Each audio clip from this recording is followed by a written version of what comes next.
Well, greetings everyone. Good morning, good afternoon, good evening, wherever you are in the world. And once again, welcome to the Coach's Corner with Hanno Trollope and me, Mani Thangadurai. Come on, England. Now, today, of course, is another cracker of a game, the second semi-final from the ICCT20 World Cup. And this is live from the Adelaide Oval. India are facing England. Second semi-final. The two top-ranked ODI teams in the world clashing today at the Adelaide Oval with a place in the final up for grabs. So it's Rohit Sharma against Josh Buttler. It is Virat Kohli against the likes of Moeen Ali. Ben Stokes against Hardik Pandya. Sam Curran against Arshdeep Singh. The list goes on. So many great players, so many battles to be won, and promises to be an absolute titanic clash. Now, of course, as expected, there is some team news from England's side regarding injuries. In the last few days, we found out that David Malan wouldn't be in a good condition to play due to his groin situation, his groin injury. So he misses out on a place in the team. And in addition, fast bowler Mark Wood, who has been one of the fastest in the tournament and has obviously been bowling at above 150 kilometers an hour, pulled up with a bit of muscle stiffness, so he also makes his way out of the team. So Malan's place will be taken by batsman Phil Salt, and Chris Jordan, who has been England's super fielder, will find a place in the team. So those are the two changes as far as England are concerned. India are unchanged, which means that the wicketkeeper batsman Dinesh Karthik doesn't find a place in the team. It will be Rishabh Pant. And surprisingly, there is no recall for the leg spinner Yuzvendra Chahal. So the left-arm spinner Akshar Patel finds a way into the team. Not really what I would have gone with. I definitely would have gone with the horses for courses leg spinner pick because, of course, the left-arm spinners have not found much joy in this tournament in comparison to the leg spinners. But clearly the management want to show faith in Akshar. And that's sort of the way it goes. So the news from the toss is that England won the toss and they've chosen to field first because of the record of the team batting second, winning more often than not at the Adelaide Oval. And so obviously it is their hope that with Chris Jordan coming in, he can certainly bowl fast and short and rattle the batsman. And the captain, Rohit Sharma, has not been in the best of form this tournament as far as India are concerned. In fact, most of his dismissals have been to the short ball. So he probably would have had to do a little bit of work on that. And of course, Jordan is quite fast, can certainly, bowl at an express pace.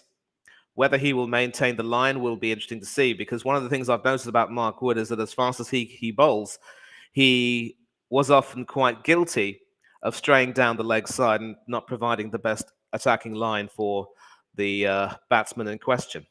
And the batsman would be only too happy to play off their hips and score some runs. So clearly, with the likes of Sam Curran and Chris Woakes also contributing with the ball, Chris Jordan coming in could potentially add a new dimension to England's bowling attack. And then, of course, we have Adil Rashid, who's expected to play a role with his leg spin bowling.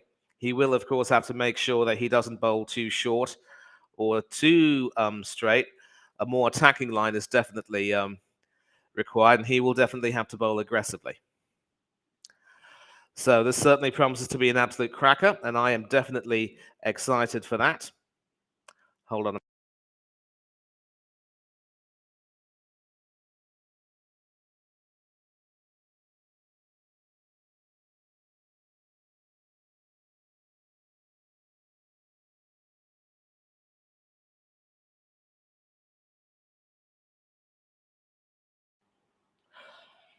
And my microphone is back on. The worst thing that can happen is that, as you know, the microphone will be off and I continue to talk. You wouldn't even hear a word I'd be saying. And of course, the match is almost about to begin. 10 minutes, of course, to lift off, as we would say, and a little preview of Adelaide, of course. And it is India against England, Sharma against Buttler, and all the other matchups.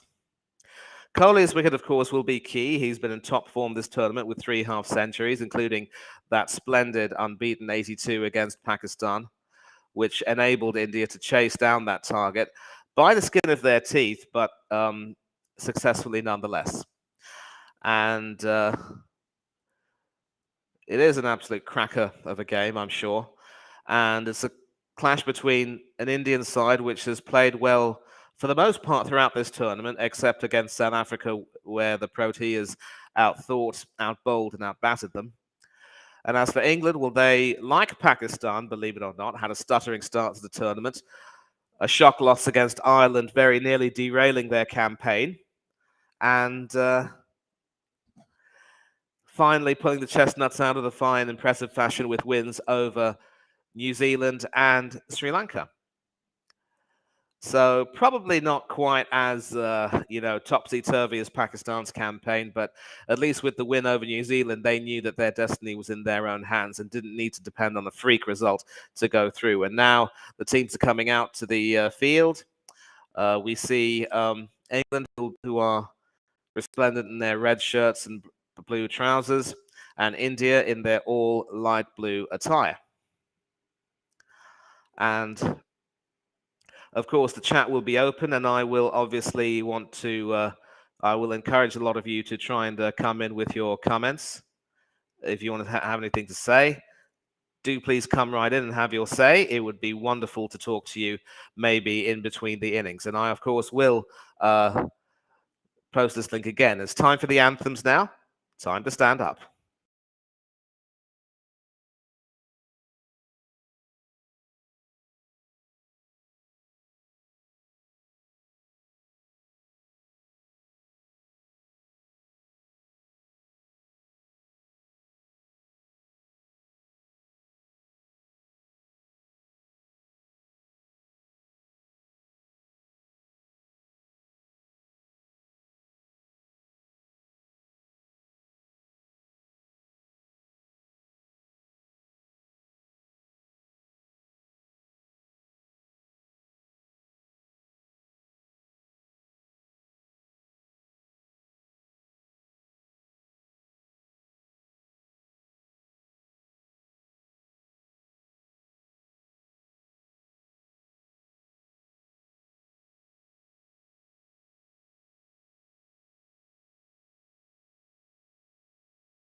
And so those were the national anthems, God Save the King for England and Jana Gana Mana for India. Now, I'm sure a lot of England fans might agree with me that a better choice of anthem for England would, of course, be Jerusalem. Certainly a nice change from Land of Hope and Glory, which is normally played for England at the Commonwealth Games.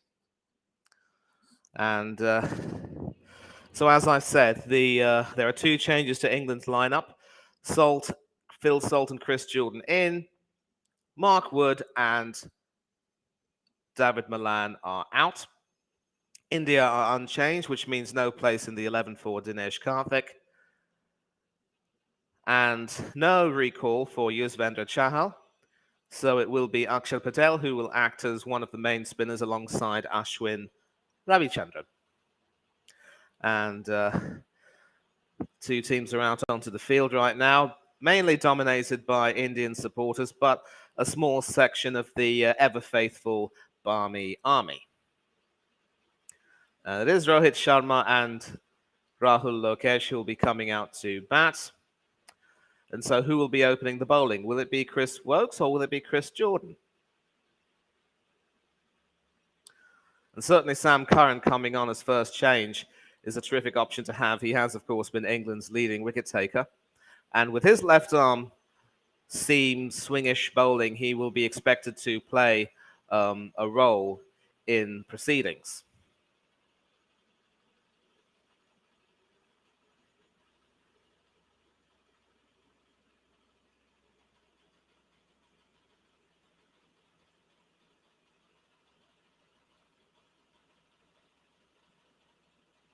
Now, what have I just done? For some reason the television is playing with me.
Yeah?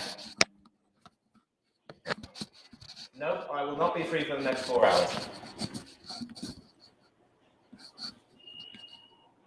Pakistan won yesterday, and it's India and England today. Yep.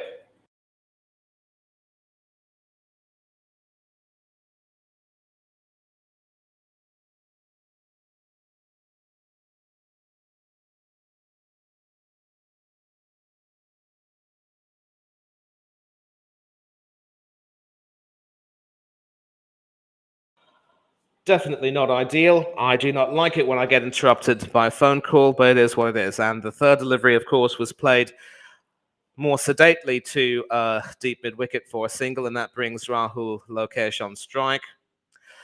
Decent beginning now. They're going along at exactly 6 and over, 9 deliveries, 9 runs.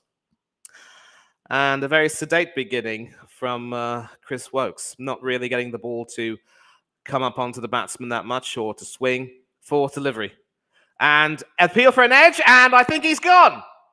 Rahul Lokesh obviously was enticed into playing a shot, but all he could do was find the edge straight through to Buttler, and India have lost their first wicket for only 9 runs. So it looks as though Wokes has done his bit.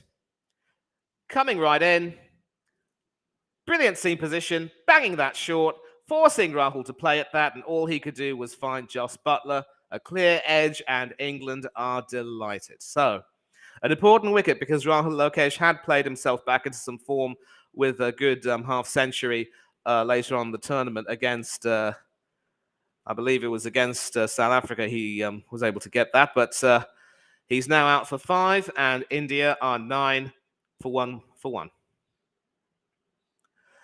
So, of course, that brings Virat Kohli in. And it means that once again, the England bowlers cannot afford to stray in line, to stray out of line, rather. And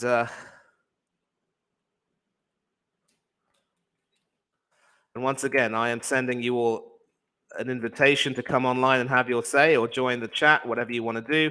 The link is, of course, in the description, and you are welcome to click that link and come right in. And now it's Virat Kohli, 5th ball of the over.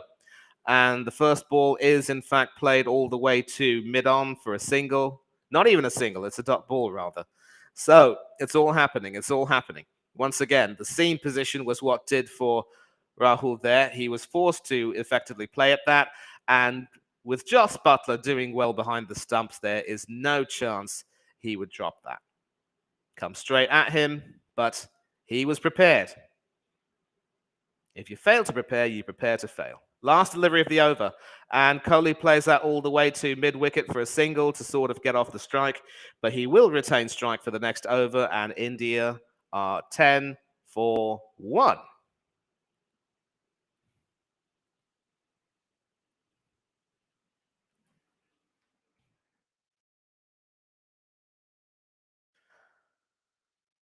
Ten for 1 after 2 overs. And so the decision to bowl first is certainly looking like a good decision. The only problem is, will they be able to back up Wokes' wicket with another wicket or 2? If they can certainly get Sharma and Kohli out quite early within the power play, and also hopefully, as a shot in the dark, get rid of Surya Kumar Yadav, India will certainly be up a gum tree. Good start so far, no real complaints, and things are going on as they are. I'm sure our dear Canuck, who supports England, Mystic Werewolf, will be joining in sometime soon. He's probably missed the start of this game. I'm also hoping to hear from some Indian fans later on, and probably if we advertise the final, we'll get them on. So it's Sam Curran who's come into bowl, left arm over the wicket to the right-handed Virat Kohli. An interesting change this from Buttler. He obviously wants to try to mix up the bowlers a little bit, and sort of not really a scrambled seam position, but certainly one which has made Kohli think a bit. Left arm over the wicket, not really troubling the batsman too much in terms of venom, but also not offering any opportunities to play. Second delivery, an edge, and I think, was that a drop or did that fall short? Moeen Ali over there, who dropped an absolute sitter against Sri Lanka, which thankfully did not prove costly. We're going to take a look at this right now and see. Inducing an edge, well, it just fell short this time around. So this time, Moeen, we can forgive you. Standing over there at the slip cordon, this is obviously some very aggressive field placing and some captaincy by Buttler. Let's see if could happen again. The third delivery sort of played all the way to what looks like extra cover for me. And it's a single. So Rohit Sharma's at the crease right now. And what will Curran bowl to him?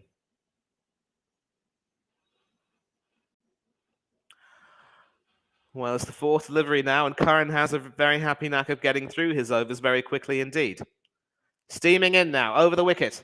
And this is also played all the way to extra cover, and he cleans up quite nicely. A dot ball. So remember, singles are currency, dot balls are golden, wickets are diamond, and India already have a pretty good diamond. I mean, England already have a pretty good diamond with Rahul Lokesh back in the pavilion. Can they get the Indian captain? Can they get the former Indian captain? Fifth delivery of the over. Sort of played this time. It goes down to cover, and the fielder cleans up there. So this is really, really good aggressive bowling and good aggressive captaincy from Buttler, because obviously he wanted to win the toss and bowl first, and he believed that his bowlers had the opportunity to make the most of it. And of course, when England are batting second, it will be very interesting to see how Buttler and Hales fare against India's new ball bowlers. Last ball of the over, still over the wicket to the right-handed Sharma. And appeal for an LBW shout, but I don't think they're going to get it. I do not see that ball having pitched in line, but will Buttler review that? Well, the time is going on. I think he's decided not to review that, but I'm sure on the television they will try and replay that and see if Curran had a legitimate case. If it didn't pitch outside the line, it probably would have gone on to miss the wicket anyway. So this is really good stuff from England, who have India on the... I wouldn't say on the rack, but certainly not having them feel quite comfortable. It's 11 for 1 after 3 overs, so the run rate has now gone down from 6 to well under 4. This is excellent stuff from England in the power play, and they've really done well so far. Who will the next bowler be? Will it be Woakes? Will it be Stokes? Will Chris Jordan get to come on and bowl?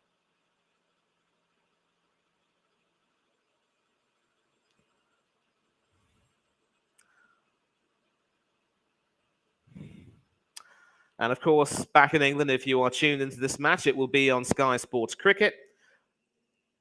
Hope you're enjoying the coverage. It is Woakes who comes back in. Right arm over the wicket to Virat Kohli, and he responds by playing that quite nicely all the way over the cover region for 6. And this will really relieve a lot of pressure, because England have been bowling very well indeed. A rather loose delivery, really. Maybe not that bad a delivery per se, but you could say it was a premeditated shot. He knew that he had to try and go up and over with the field brought in. And at 73 meters, it's a 6, and that gamble has paid off. So what does Woakes do? Does he bang it in short? Still over the wicket.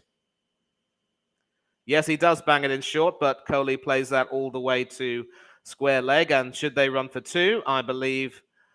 No, they decide to settle for 1, and that brings Rohit Sharma back onto the crease. So, when you have the experience of Virat Kohli, having played for as long as he has, he knows exactly what shot to play, and obviously that shot will unsettle any top bowler in the world. Absolutely majestic in its application, and, you know, if you can't get Virat Kohli out, then you are asking for trouble. And Sam Curran very nearly had his number in that previous over. Now it's Woakes over the wicket to Rohit Sharma.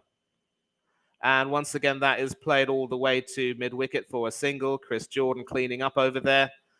And India now, I wouldn't say coasting, but at least they've started to recover. 19 for 1 after 3.3 overs, 3 balls to go. So, Wokes, again bowling to Kohli. What does he do now? They're showing that 6 again and again, and why wouldn't they? An absolutely majestic shot. Stood there and delivered, dead straight, and all the way over the covers. And this time around, he responds by, banging it in. Not quite short, but certainly not giving Kohli any room to play. And it's a dot ball. The Rashid, of course, is in the 11, and you would think that he would have a role to play in the middle overs. He might need to bowl aggressively and not let the Indian batsman overtake him.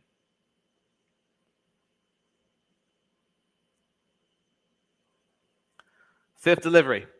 Wokes to Kohli. Over the wicket. And that should be called a wide. And it is. So, obviously, Kohli playing at that and not connecting, but that ball going wide, straight through to Buttler, and it's an extra run to India's total. And that single actually brought up Virat Kohli's 1,100th run in T20 World Cups. Dinesh Karthik looking rather glum, not in the playing 11 today, but maybe he could play in the final if India get there. Fifth delivery of the over now. And coming onto Kohli quite nicely, he plays that all the way to deep square leg for a single. Neither he nor Sharma had any real intention to try to race back for a second. And that brings Sharma back on strike. India 21 for 1 with 1 ball to go in the 4th over. And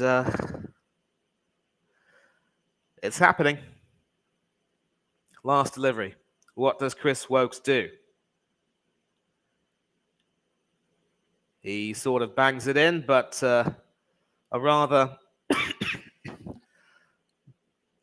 troubled attempt at the shot there. A heave on the leg side by Rohit Sharma, which doesn't come off. And India are now 21 for 1 after 4 overs. A 6 and 4 singles.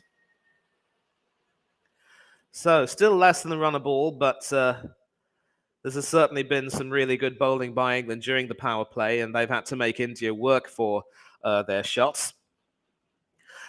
A 4 off the very first ball and a 6 off the first ball of this last over have been their only boundaries. But they've been quite eager to obviously see out the power play overs and then try and build and consolidate from there. Sam Curran coming back in. Once again, left arm over the wicket to the right-handed Virat Kohli. And he gets the line wrong, pitches on leg, ends up going on middle, played down to deep square leg for another single. But now he gets the Indian captain on strike, who has not looked in good touch so far, who hasn't looked in the best of touch all tournament. And it will be very interesting to see how well Curran bowls. The previous over, he got the off-stump line absolutely bang on, conceded only 1 run.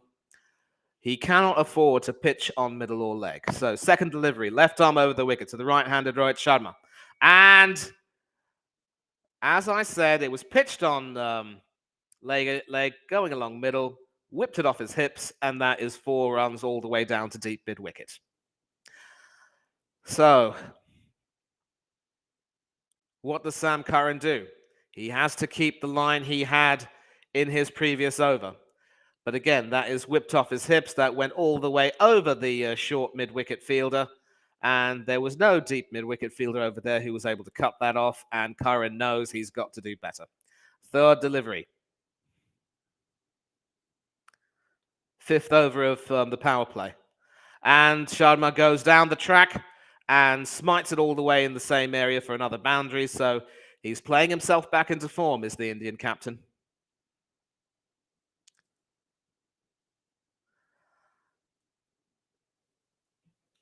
Top shot there, certainly telling Curran, I'm not scared of you. You're going to have to do better than that, son. Almost dismissive in the way he sort of smacked that, standing on his, ending up standing on one leg, piercing the field. No one's going to get that. And so what does Curran do? And that is the line he wants to bowl, and very nearly a catch there. An excellent effort at point, but just couldn't quite hold on to that. And Liam Livingstone fielding in the deep, applauding that effort by Harry Brook, who dived the right way, got a hand to it, but just couldn't quite hold on to it. We can see that again. That is the line you want to bowl to a right-handed batsman. And it actually did nestle in his fingers, but then ended up coming right out. And that would have been an amazing wicket to take. It would have been an absolutely magnificent catch, but sadly didn't quite come to fruition. Fifth delivery of the over. Curran to Kohli. And an appeal for an LBW shout. Is Dharmasena interested? Well, it looks as though it would have pitched outside leg, but is Buttler going to review that?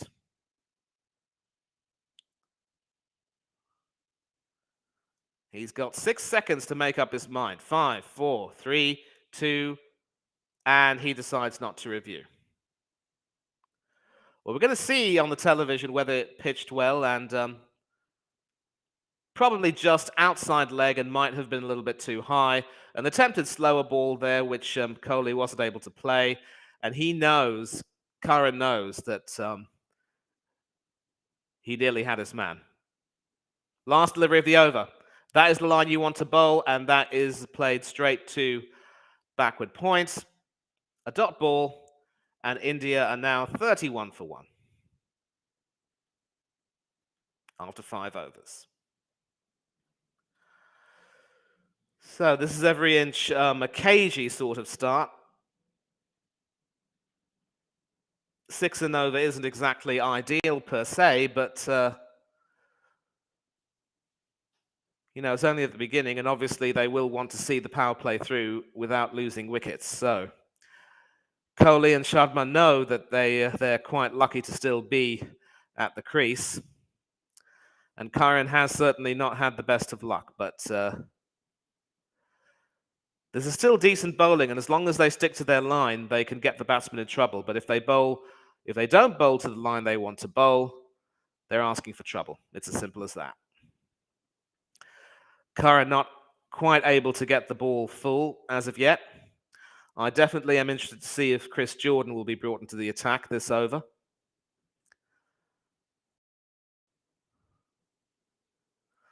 Well, it's Rashid who's coming in to bowl the 6th over, and his first delivery is immediately smited over square leg. One bounce over the rope for 4 by Rohit Sharma, the Indian captain. So Sharma's back in some form and at the best possible time. Possibly making a mockery now of England's decision to bowl first, but again, the line wasn't really that good. It was pitched on middle, not really troubling the batsman, and all Sharma had to do was get down on one leg and sweep at that, and that is what he did. So Rashid, deep in thought. What does he do? Second delivery over the wicket. And that is again swept, but this time the square leg fielder is able to get that, and they don't even chance Sam Curran's arm for a single. That is a dot ball. So that is the line you want to bowl. Attack the off stump. Do not bowl on middle. I actually would have brought Chris Jordan into the attack myself. And once again, and that is another example of how you bowl to your field. Certainly a little bit wide, but Sharma playing at that was only able to find the cover fielder. So Adil Rashid, 34 years old, a T20 international ranking of 8. And he comes into the attack, of course, straight away in the power play. And that next ball is played all the way down to long off, or mid off rather, for a single. You could say that long off was brought a little bit further in. And now what does he do to Virat Kohli, the former Indian captain, who has been in magnificent form this tournament?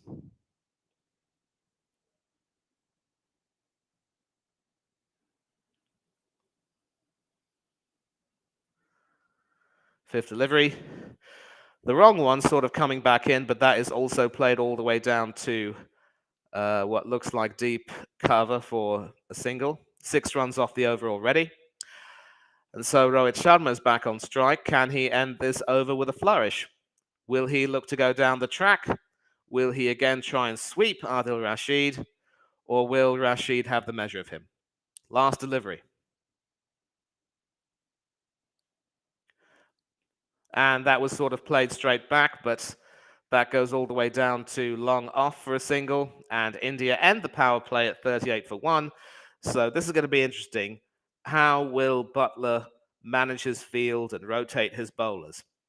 Surprisingly, he hasn't brought Chris Jordan into the attack as of yet, but you would imagine that Jordan might have a role to play. I was a bit surprised personally with the decision to bring Rashid on because, Indian batsmen feed off spin, certainly any type of spin, whether it's off spin or leg spin. And certainly it seemed to be a more attacking option in theory, but no real chances offered by either batsman.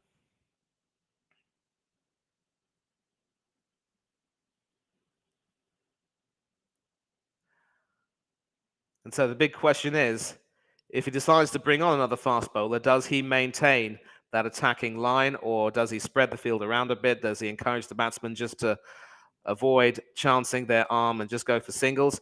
Is Liam Livingstone into the attack with his brand of part-time leg spin and bowling over the wicket right now to the... Well, they're just replaying that last delivery. Not too sure a return catch was offered there.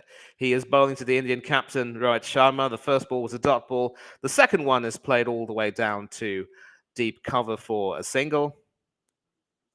And that actually came off Adil Rashid's foot. So you could say that it was a little bit unlucky that he could see the run there. But and that third ball is smacked over the bowler, down the ground for 4. It looks as though the spin option is not quite working. So what does Jos Buttler do now?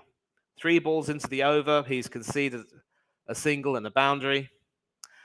And it obviously, when you have a batsman in form like Virat Kohli, you cannot afford to bowl too short. And that was a misfield over there by Moeen Ali at cover. And the batsman scored 2 more runs. Insult to injury, if you will.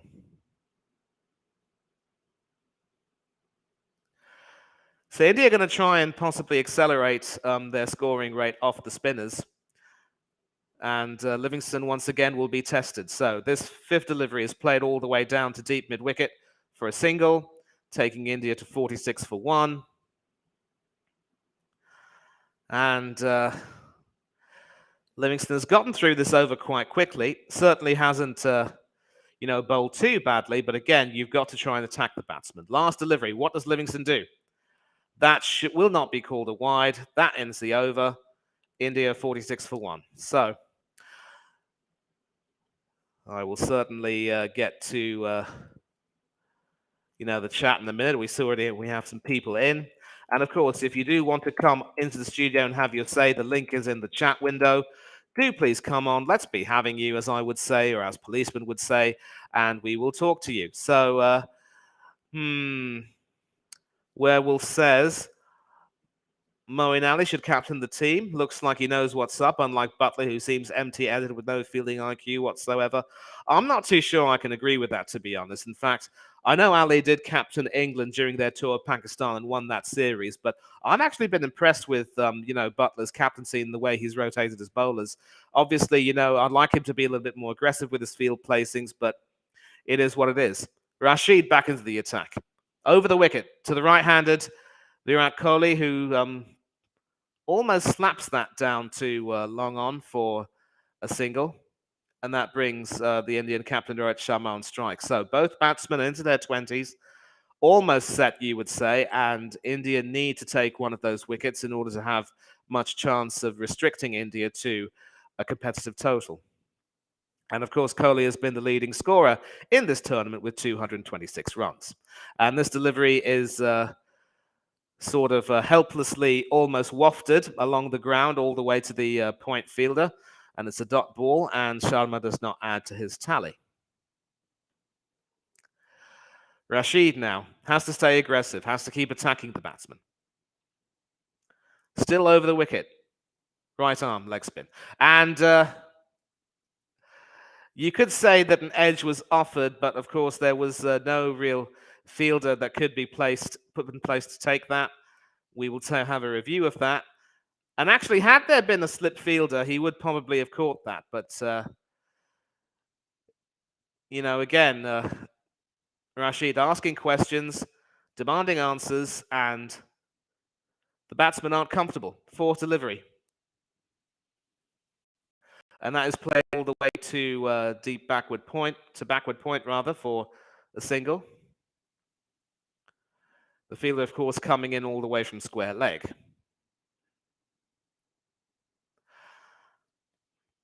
And this is decent bowling, actually, from England, who are trying their best to choke the flow of runs.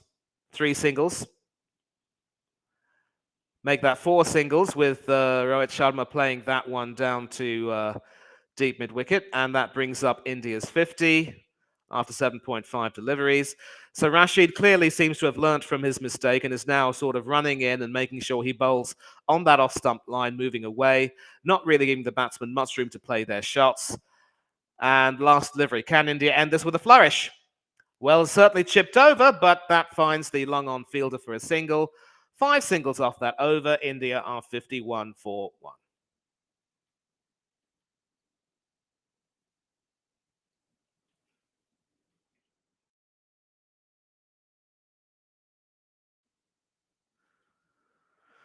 Another mistake with the ticker. Gone completely. Ooh, my bad. I was actually right all along. So, after 8 overs, India are 51 for 1. Just above 6. And obviously, India will look to try and play the patient game and wait for a bad ball. But if England can keep bowling as well as they have been and not really offer any freebies, as it were, they should be fine. Of course, Kohli and Sharma are quite experienced cricketers. Kohli definitely played over 100 tests for his country, knows how to play the waiting game. And when you have test batsmen in your limited overs teams, they know how to manage an innings.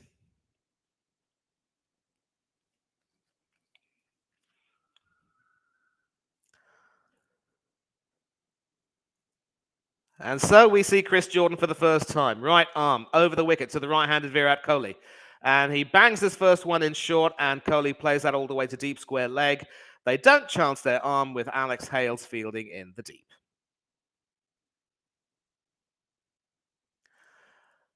One wicket so far in this innings, and England have been able to choke the flow of runs and make India work hard to play their shots and score some runs. Certainly some excellent shots being played by the likes of Kohli and Sharma. And they know that as long as they can stay in and keep their wickets, they still have a chance of putting up some good scores. So Chris Jordan once again over the wicket, this time to Rohit Sharma. And that is played beautifully over the cover region. 1 bounce for 4. And the Indian fans are enjoying that immensely. So probably not so much a bad delivery from Jordan, but Rohit has played that shot many times before. And an attempted slower ball, but just in that slot, really, going on a little bit straight. And all Sharma had to do was just swing his bat at that. Stopped it, really, and sent that back over the covers. What does Jordan do now? Excellent recovery from Chris Jordan.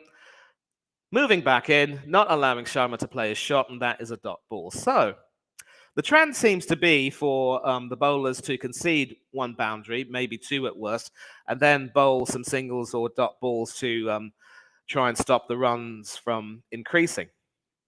And I think it might be a strategy that could work in the opening power play and maybe in the middle overs, but in the last overs, you know, be prepared to be hit. 4th delivery of Jordan's over. And has he offered a return catch? Not quite, but that is a good piece of fielding.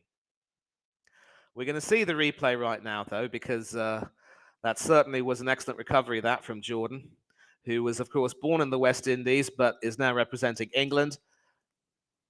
No, that fell short of Chris Jordan, but some really good fielding off his own bowling there. And, of course, his fielding exploits as a super sub have been the stuff of legend, both against New Zealand and Sri Lanka in the group stage.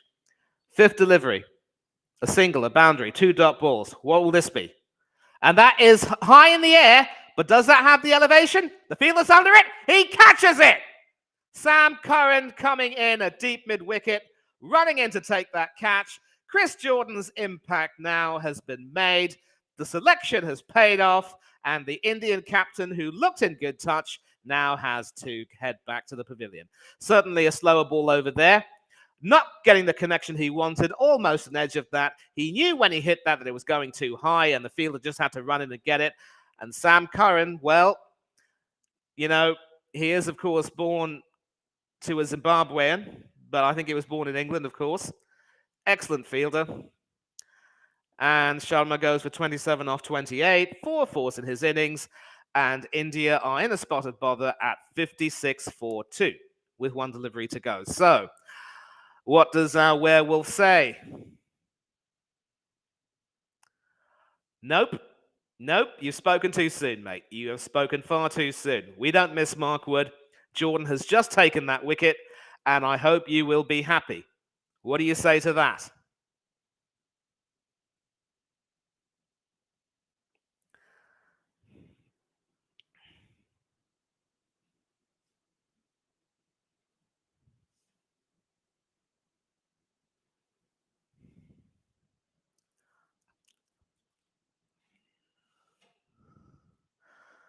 Well, it's all happening. It's all happening. Just when you think India might have been getting on top, they take a wicket. But of course, that brings the dreaded Sky Surya Kumar Yadav to the crease, the best T20 batsman in the world. Strike rate of close to 180. What does he do with Chris Jordan's ball? He plays that almost flamboyantly to deep square leg. Will they run for the second? No, they won't. So that means that Surya Kumar Yadav will retain the strike. And at the end of the 9th over, India are 57-4-2.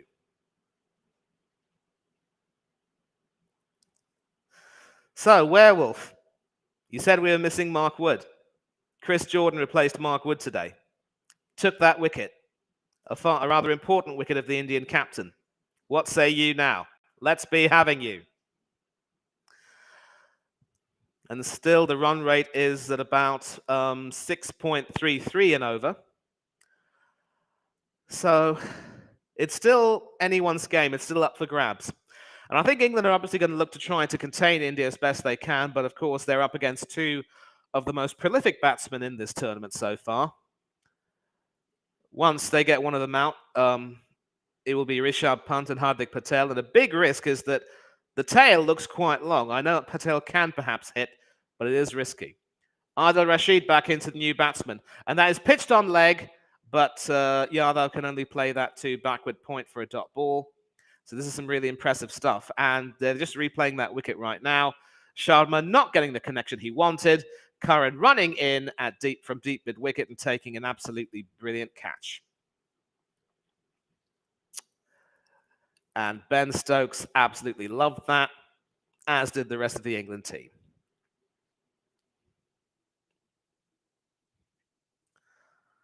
So Surya has a good record against Adil Rashid. And the second delivery is swept all the way to deep mid-wicket for a single.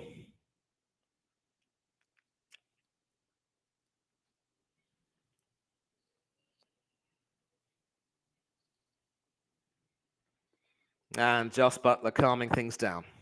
Third delivery, Adil Rashid, right arm over the wicket to the right-handed Virat Kohli, leg break. And that is played straight. It was up in the air, but that was never really going to threaten anyone.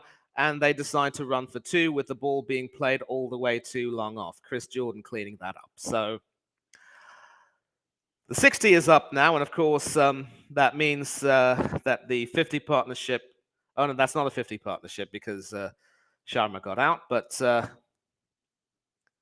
fourth delivery. And once again, that is played all the way to extra cover. No attempt at a run over there. So this is very aggressive bowling from Adil Rashid. Certainly recovered well from being hit for 4 off his first ball. What does he do now? Fifth delivery, over the wicket to the right-handed Kohli. Tossed up, in a way, but wide of the off stump. And Kohli smacks that down all the way to long on.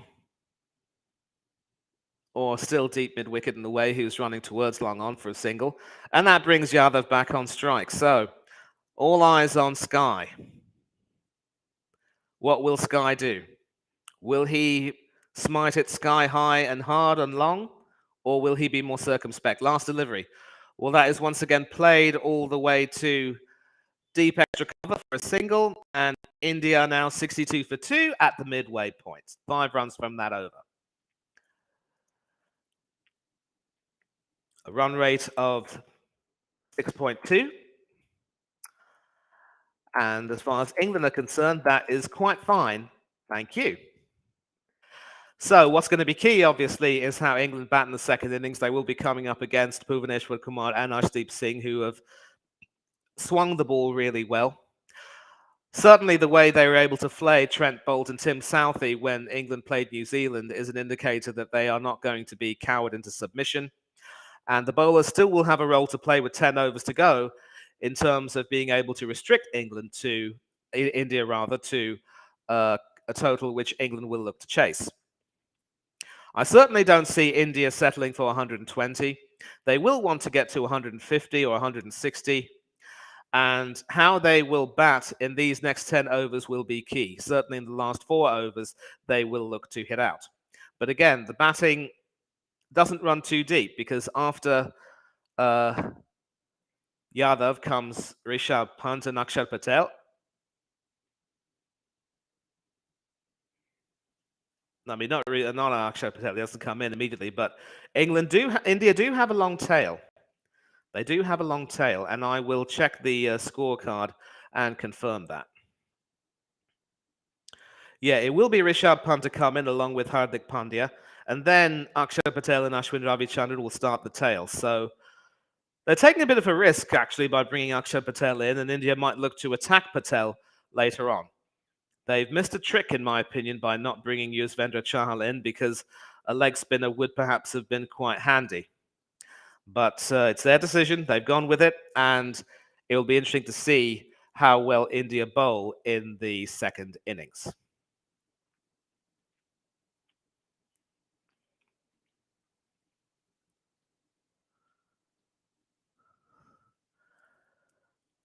Well, the problem hasn't really started yet, mate, but, he still hasn't really gone sky high as of yet, but obviously the second set of 10 overs will be key. How Buttler will rotate his bowlers will definitely be key. So it is Ben Stokes to come back into the attack, and this is quite decent. He obviously doesn't want to let the batsman settle in any way, and certainly, with Rashid having bowled about 3 overs so far, he doesn't really want to bowl him out quite quickly.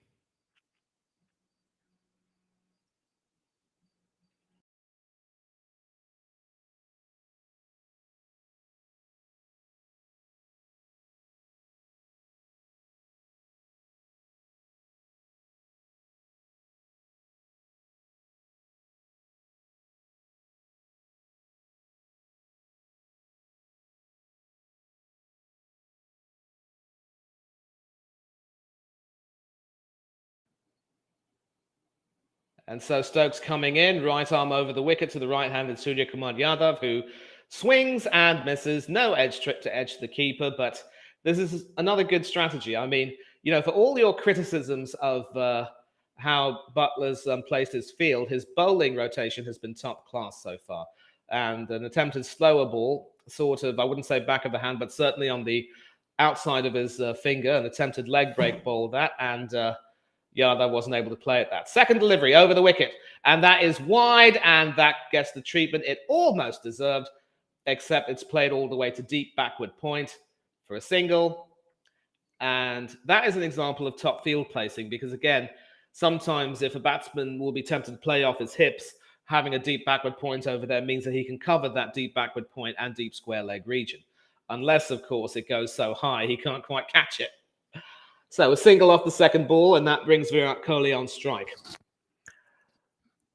Ben Stokes still over the wicket, this time to the right-handed Virat Kohli, who's looked good so far for his 26 off 23. And he comes down the track and also plays that all the way to deep backward point for another single. Showing some highlights of Mohammad Rizwan's knock, which took the game away from New Zealand yesterday.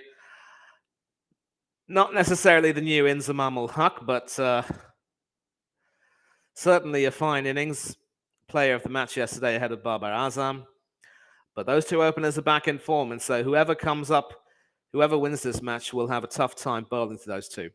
Third delivery from Stokes, over the wicket. And that is played back down the ground, but that only finds the mid-off fielder there. And so the run rate has now fallen down to exactly 6. So this has been a brilliant, brilliant containing job by England so far. And if they can maintain this pressure and force the batsmen to make some mistakes, then it will be really, really good for England. But Kohli and Yadav are both quality batsmen in this format, and you cannot discount them at any point. Fifth delivery of the over, and that is high in the short, high in the air, but that could go all the way for 6, and it does. Hoiked all the way for 6 over long on, and that is Yadav who hit that, and Sky did sky that, but thankfully it skewed all the way over fine leg, not third man for 6. So obviously he decides that he has to swing his arms a bit with Stokes going short, and it's paid off quite well. 71 meters, again, not very big, but big nonetheless, not getting into the crowd, and Stokes is not a happy chappy.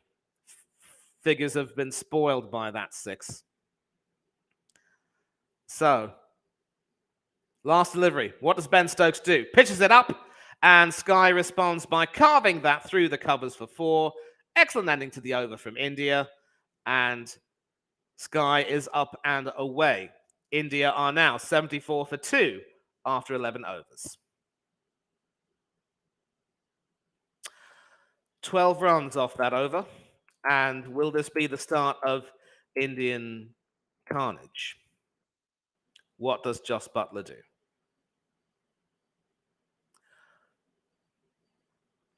Yeah, Rashid is good. His spin was insane. Rest in peace, champ. He is, of course, no more. And certainly not taking quite kindly to Kane Williamson's decision to bat first yesterday. I think if there was some grass on that pitch, then maybe it was a mistake. Rashid back into the attack. Now he will bowl his final over. And his first delivery over the wicket is sort of played not very convincingly, and that goes down to cover for a single. Kohli was thinking of a second run, but decided not to. And you could see with those last 2 deliveries that Ben Stokes bowled that he was disgusted with himself.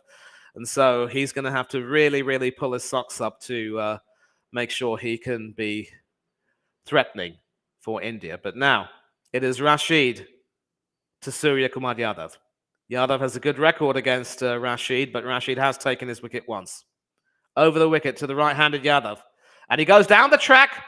It is sky high, but there's a fielder under it, and Yadav is gone.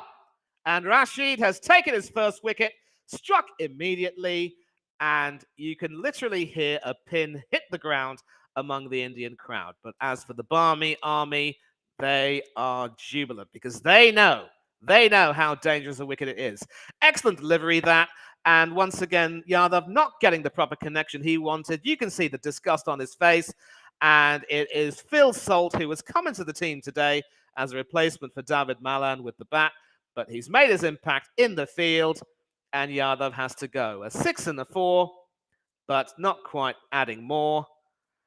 And it's 14 for 10 of 10 for Yadav. And they are 75 for 3 now.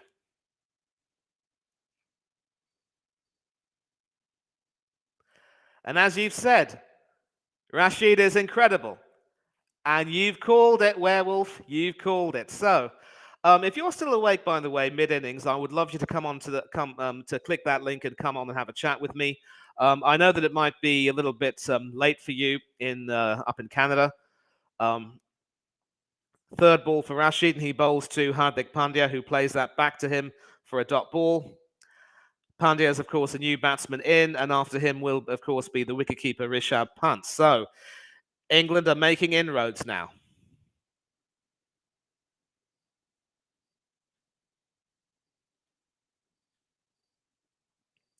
Fourth delivery, once again played back circumspectively. Dot 4. This is brilliant stuff from Adil Rashid. Sky went sky high, but not far enough. And that catch will certainly rub salt into India's wounds. I come up with pretty good puns, you see. 2 deliveries left. Tossed up, and Pandya is able to play that all the way down to deep cover for a single to get off strike. And that brings Virat Kohli back into the picture.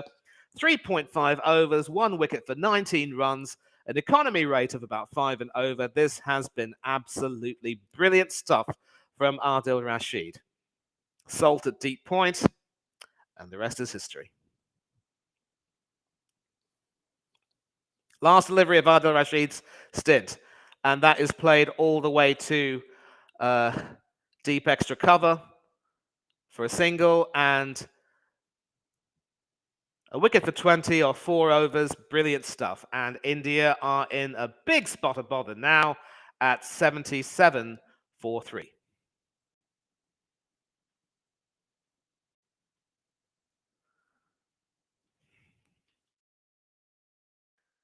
After 12. And this is actually quite important because now the run rate is still just above 6 and over. And as long as Yadav was at the crease, India would have fancied their chances of really accelerating the scoring rate and getting a big total. But now it's all down to Hardik Pandya to try and hard. Kohli's still at the crease, so England can't relax yet. And it's Liam Livingstone who comes back into the attack. That is pitched short, but Kohli only succeeds in playing that to the deep point fielder, Ben Stokes, for a single. Hardik Pandya is back on strike.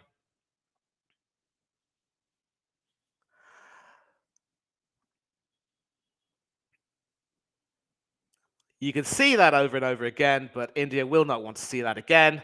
And that delivery is slashed by Pandya.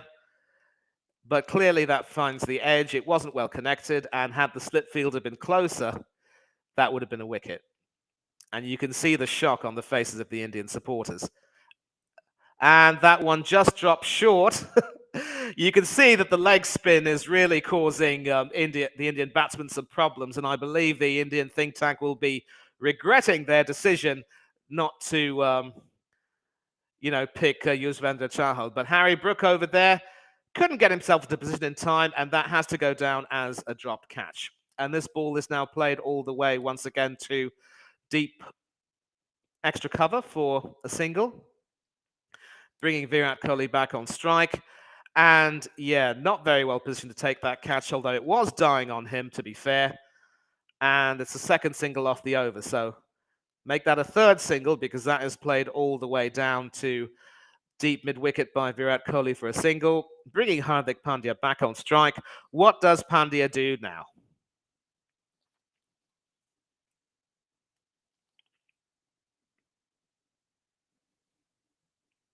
Last ball of Livingstone's over. And it's a wicket! Or is it? False alarm, everyone. That sort of went all the way straight to Moeen Ali, but it did, of course, bounce first. And India are 80 for 3 after 13 overs. And they're going to need to get a move on if they want to post that score. Anything at 150 or 160 will certainly be competitive, but they only have 7 overs in which to score that, so they're going to have to start really hitting out and not making any mistakes. But this has been excellent, excellent bowling captaincy from Just Buttler, and I'm sure people will agree that maybe his field placings could be a bit more aggressive, but he's done a terrific job so far. I know that when Rohit Sharma will be rotating his field, he will look to be very aggressive, especially when it comes to Bhuvaneshwar Kumar and Ashdeep Singh bowling at both Alex Hales and Jos Buttler. 7 overs left in this innings. Wokes back into the attack. Over the wicket to Kohli, who plays that all the way to mid-wicket. And will they run for 2? No, they decide not to chance the arm. So that brings Pandya back on strike. He scratched around for a bit for his 2 runs off 7 deliveries. And you can see some very pensive faces in the India camp. The Indian coach, Rahul Dravid, legendary batsman of his time, started playing T20 cricket very late in his career, just before retiring, and one of the greatest Indian batsmen of all time, I would say second only to Sachin Tendulkar. Second delivery of the over. Chris Woakes over the wicket, banged in short again, and once again fended to deep mid-wicket. So this seems to be the order of the day. Don't offer them any boundaries. But again, it is a risky strategy because if you bowl offline, a batsman in form like Virat Kohli will cream you. Buttler can be satisfied, but he knows that the job isn't even half done yet. Woakes running in. Over the wicket. And that is played to the offside, and that evades the fielder, and that should run all the way to deep point for a boundary. So the shackles have been taken off, and finally some runs have been added to India's total. And that actually was Virat Kohli who was able to get that away. So certainly bottom edging that, if you will, or lower edging that. And that was able to go past the fielder, Adil Rashid, and go all the way to the boundary. Short third man, they're not able to stop that. But these are welcome runs for India, though, let me tell you. And a 17-meter gap there between backward point and short third man. Short third wasn't able to quite get that. So this delivery is now played back down the ground, but it only finds the long off fielder, Chris Jordan, and it'll be a single. 7 runs off that over, and Hardik Pandya is back on strike. So Pandya hasn't looked very comfortable, hasn't been able to get the ball away. What can he do? And the run rate required now to get to 165 will have to be 12 and over. That means 2 sixes or 3 fours and over. And India are not in a very comfortable position right now. But 2 deliveries left. What does Chris Woakes do? He aborts his run-up. And he goes again.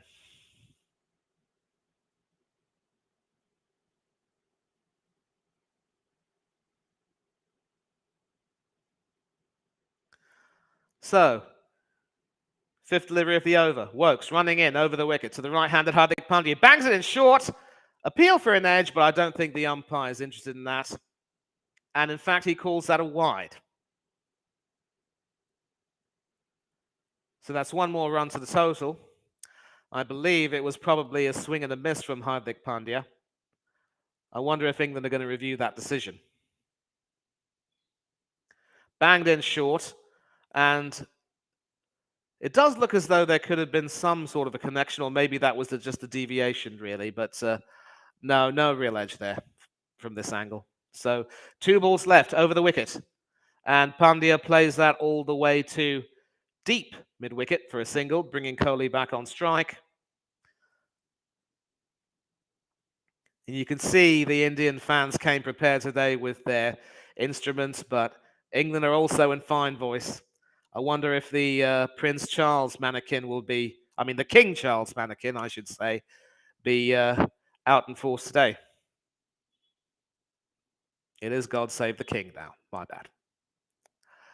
And last delivery of the over. So the run rate has almost crept up to 6.5 and over. Played in short, but Kohli is content to play that all the way to mid-wicket for a single. He will retain strike, still going strong at 38 off 32 balls, and India are now 90 for 3. A welcome 10 runs off that over for India. And I'm sure the Indian fans will be hoping that Kohli can at least start to hit out a few overs from now. But again, with Rashid having bowled himself out, Liam Livingstone having perhaps a couple of overs left, he's decided not to give Moeen Ali a bowl, and that's probably wise because off-break bowling is meat and drink to the Indian batsman. Although he could possibly, bring him on in the latter overs to try and offer some relief. As long as Moeen can bowl the tight line, we don't know. Livingstone back into the attack now. And Virat plays that down to deep mid-wicket for a single. Still going strong at 39 off 33. And I think Pandya will be key unless he finds his range. I think Pandya's role will probably be to take some singles and rotate the strike. But Livingston has done quite well now in terms of the economy. And that is bashed back down the ground. That should beat the long-on fielder. There is no long-on fielder. And Hardik is up and away with a boundary. So welcome runs for the Indian all-rounder, who has been highly rated for his all-round abilities and certainly for his performances with both bat and ball. And that is the connection you want. Face of the bat, hit back down the ground, as if to say, you're going to have to do better than that, son. I'm not afraid of you. So, Dr. Livingston, how do you presume to respond?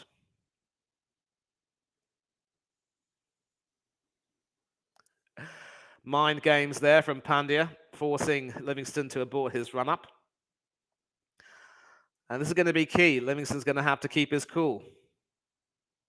Third delivery over the wicket. And that is played all the way down to the cover fielder, who cleans up quite nicely. Moeen Ali there. And that's a dot ball. So, decent response, because singles are currency and dot balls are golden. Not a really good strike rate against spin compared to pace for Pandya, 126 compared to 157 for pace, but now the field's once again being adjusted. Fourth delivery of the over. Given some flight, and that's played all the way down to mid-on for a single, bringing Virat Kohli to 39 off 33, and Rashid at the moment also trying to help out with organising the field. Actually, it's Buttler who's telling Rashid to go a little bit deeper, so this is going to be interesting. Obviously, Buttler is content to concede some singles, but not boundaries. So 2 balls left in Livingston's third over. What does Livingston do? And that is a fine delivery. You could say it was a faster delivery, pitched short, but Kohli couldn't play at that. And India are still 96 for 3 with 1 ball left. Can Kohli finish this over off with a flourish? Well, he plays that beautifully. And the answer is yes, he can. The diving Chris Jordan, rather. Well, he certainly dived like the former England goalkeeper, Chris Woods, but he wasn't able to get that. 10 runs off that over, and that brings up India's 100 after 15 overs.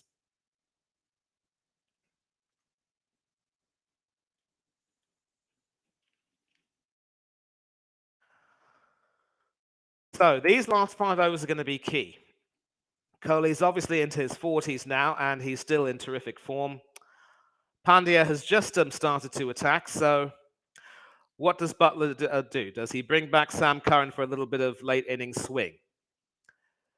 Curran's going to have to make sure he bowls to his line and only to his line, because anything pitched on middle and leg will be creamed. This has been a really good bowling display by England so far. Under 7 and over. 6.66. 66666 to be exact. Antichrist-like. What can you do?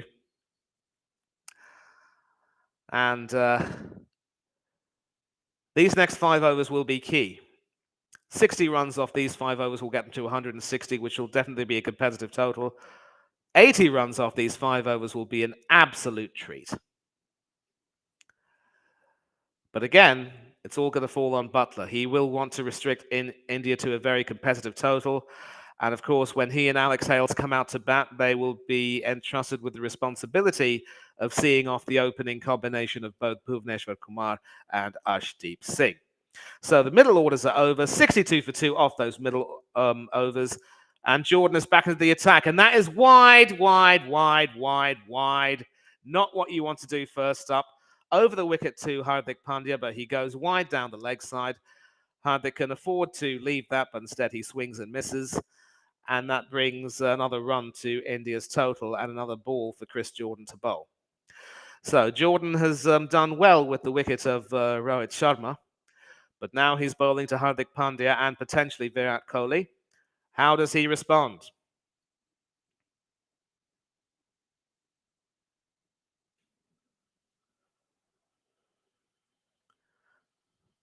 And Yadav plays that off his legs, but only finds a deep square leg fielder. I mean, Pandya plays that off his legs rather, but only finds a deep square leg fielder, and that's another single. Obviously, Jordan will look to be more aggressive with his field placing, but he has to maintain a line. Kohli is now on 43 off 35 balls, 7 away from yet another half century this tournament. And once again, he's played more or less a lone hand in India's chase. So India need exactly 12 and over to get to 160. 8 and over gets them to 141. 10 and over will get them to 150. What can they do? Over the wicket. Beautifully bowled. Appeal for an LBW shout, but I don't think Rifle is interested. There might have been an edge from Kohli's bat onto his foot, which will have saved him. But is that going to be reviewed? I believe Buttler's asked for a review. And we're going to see, because, well, certainly that was a beautifully bowled Yorker, which had Virat Kohli in trouble. A slower ball there. The original decision was not out. And it doesn't look as though there was an edge onto the pad. So this could very well be a good review. That hit the pad first. Was it going on to hit the stumps? Because it looks as though he could very well be plumb. If this review is successful, it will be a brilliant review indeed. Now, certainly both cameras are detecting that it hit the shoe first. You can see the gap between bat and pad. Now, the question is, where's that going on to hit the wicket? Because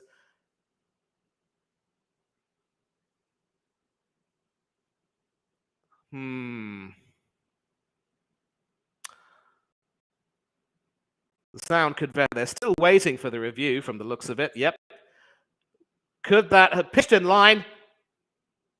The review has been retained because it was sort of going down the leg side. So the review, England's review, has been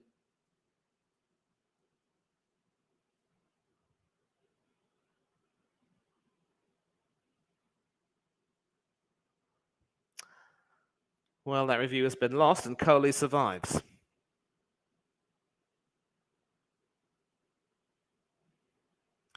But that was a brilliant delivery from Jordan. Can count himself very unlucky there. 4 balls left. What does he do? And Kohli makes him pay with a well-played shot through the covers for 4. As if to say, son, you don't do that to me and think you can get away with it.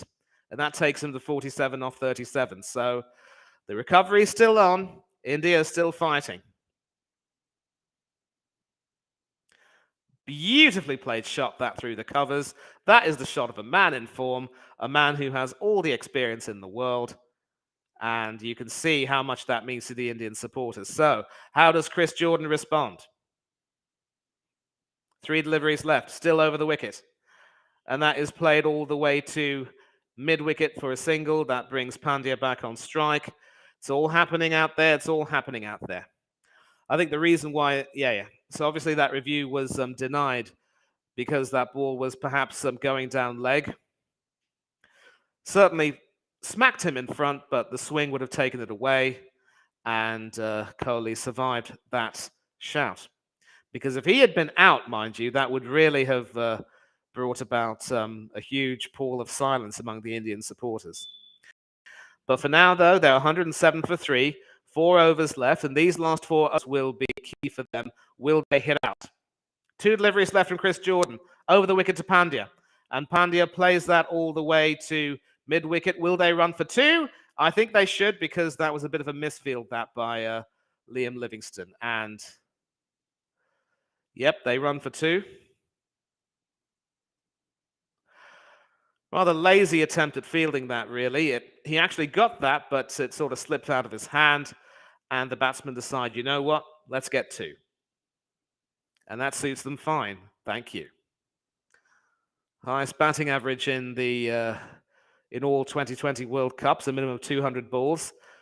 An average of 87 for 6 after 25 innings. An absolute legend. Well ahead of the likes of Mike Hussey and Kevin Peterson. Last ball. Played by Pandya all the way to deep square leg for a single, so he will retain the strike. Himself going along nicely at 13 runs off 15 balls. And after that very eventful over, 10 from it, India are 110 4, 3. So, 4 overs left in this innings. What will India do?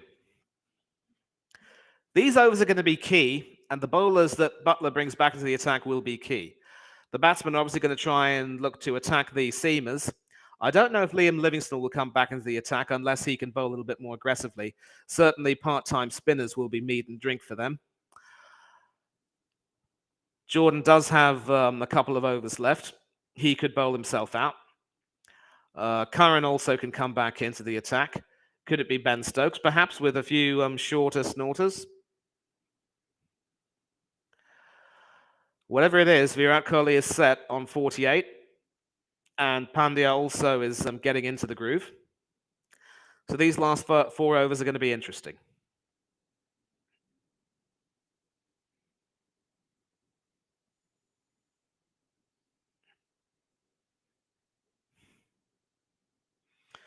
Well, it is Sam Curran who's coming back in. Left arm over the wicket to the right-handed Hardik Pandya. Does he stray off line in his first ball? No, that is on off stump, wide of off stump, but that is absolutely hammered through the cover regions for a flat 6, and that will suit India just fine. Brilliant shot played. So Curran trying a little bit too hard to maintain the off-stump line, but that was short, that was wide, that had hit me written all over it, and Pandya responded. 64 meters, a very short flat 6, but they all count just the same. How does Curran respond? And with that confidence, he bushes that all the way to deep square leg, but some excellent fielding saves the boundary. So Hardik moves on to 21 off 17. I believe the batsmen have decided that whatever the case is, they have to sort of attack the bowlers, and now Curran is coming under attack. England's leading wicket taker in this tournament hasn't been in the wickets, so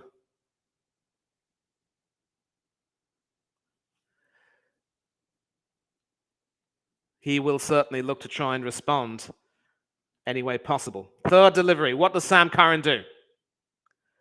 And aggressive batting there, but that is well fielded and the covers. Took a bounce, went straight to Moeen Ali, so good response from the young man.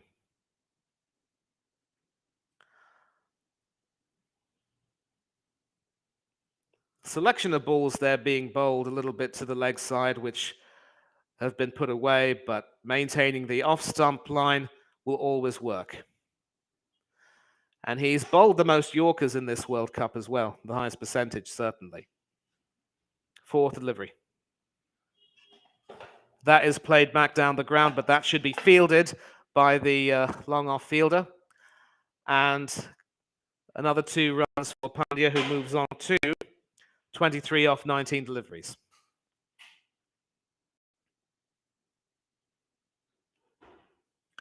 Ten runs off this over so far.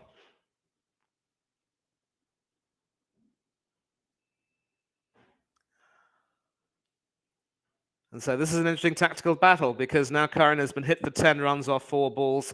I believe India have decided that they have to start hitting out. And so this is probably the bowler that they've chosen to attack, and they've done it quite well. 2 balls left. Attempted short ball, but that goes straight through to the wicketkeeper. Pandya decides not to play at that. And you can see some frustration on Virat Kohli's face because he knows that India need to try and have another hit. But there is still 1 delivery left. Another chance for Hardik Pandya to finish things off with a flourish. And Curran does have 1 over left after this. So will he be brought back to bowl the 19th or 20th over? It remains to be seen. Last ball over the wicket to the right-handed Pandya, who backs away and plays that all the way down to deep mid-wicket for a single. 11 runs off that over, and India are 121 for 3.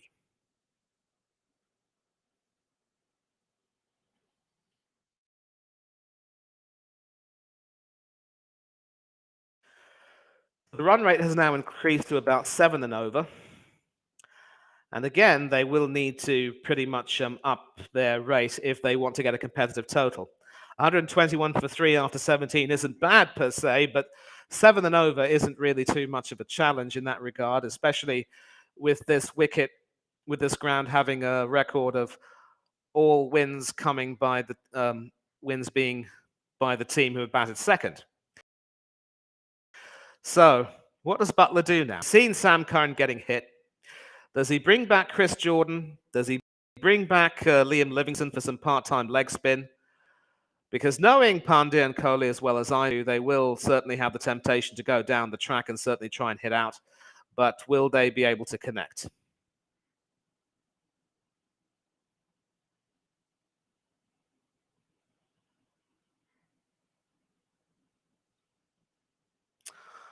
And the chat's gone quiet for now.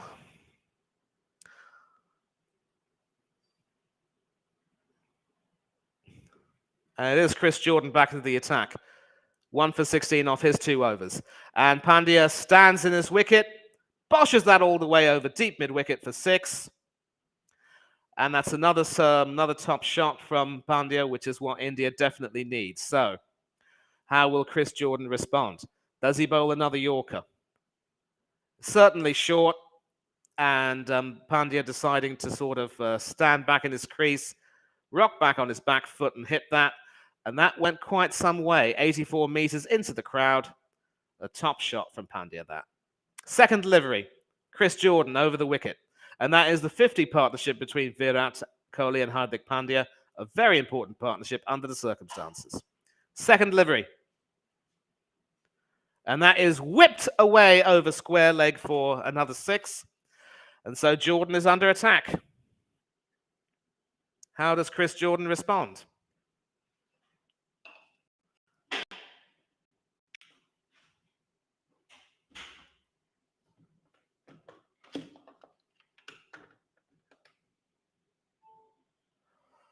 For you. Make sure my connection was spot on. And that shot was spot on. The delivery was not. And Jordan has a smile. He knows he has to do better. 2 sixes off the over already. Got to get back in line, son.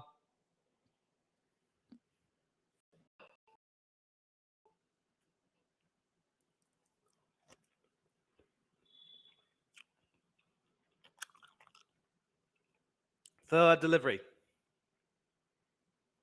And he says, don't you think you can get away with smacking me for 2 sixes? And that is the first and only legal delivery over the shoulder of the over.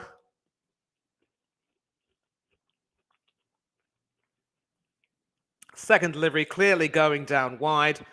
And Pandya whips that off his hips for a flat 6, which also went into the crowd. So he does hit them hard and he hits them long. And that's 3 sixes in his 36 so far. So he's looked to take the attack to the England bowlers.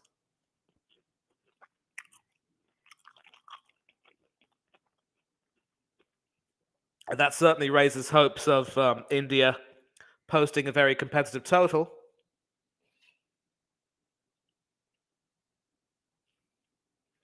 Three deliveries left. Full, and that wraps Pandya on his foot. All he can do is sort of fend that all the way to deep square legs. So some respite for the Barbados-born Chris Jordan. And we're seeing another magic moment. Stuart Broad being smacked by Yuvraj Singh for 6 sixes in the over. That was, of course, in 2007. And not a day which Chris Broad will remember affectionately at all.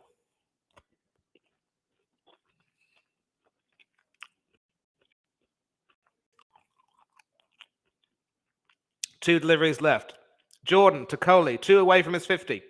And he plays that beautifully through the covers, but that just goes for 1. But will they run back for 2? Yes, they will, thank you. And that is Virat Kohli's half-century of 39 deliveries. A brilliant innings under the circumstances. Once again, playing the anchor role to perfection. And now that he has got his 50, does he hit out 2? Well, this is probably the over where it's starting to run away from England now. Obviously, the batsmen have decided to attack the seamers by coming down the track, throwing them off their stride. And Jordan has to respond now. What does he do of his final delivery? of this over.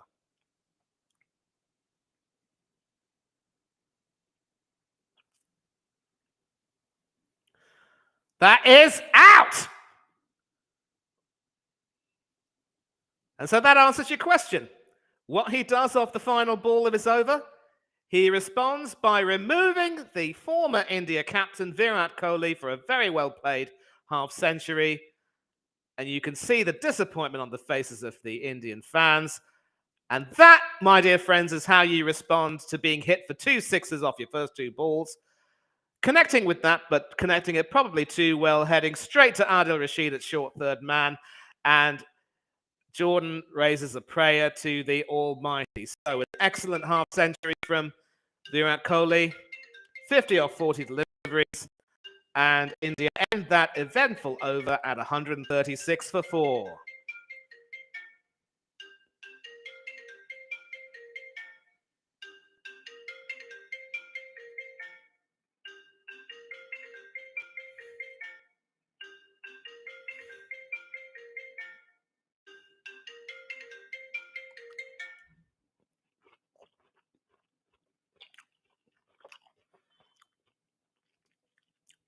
And I'll tell you what, I'm so glad that I was able to adjust my internet connection because I'm actually using the hotspot on my phone. If the battery had fallen off, I would have been in deep trouble.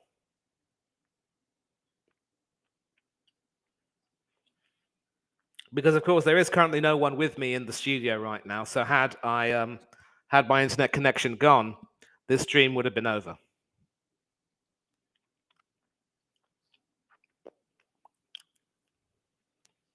As it is, we have 2 overs left, 136 for 4.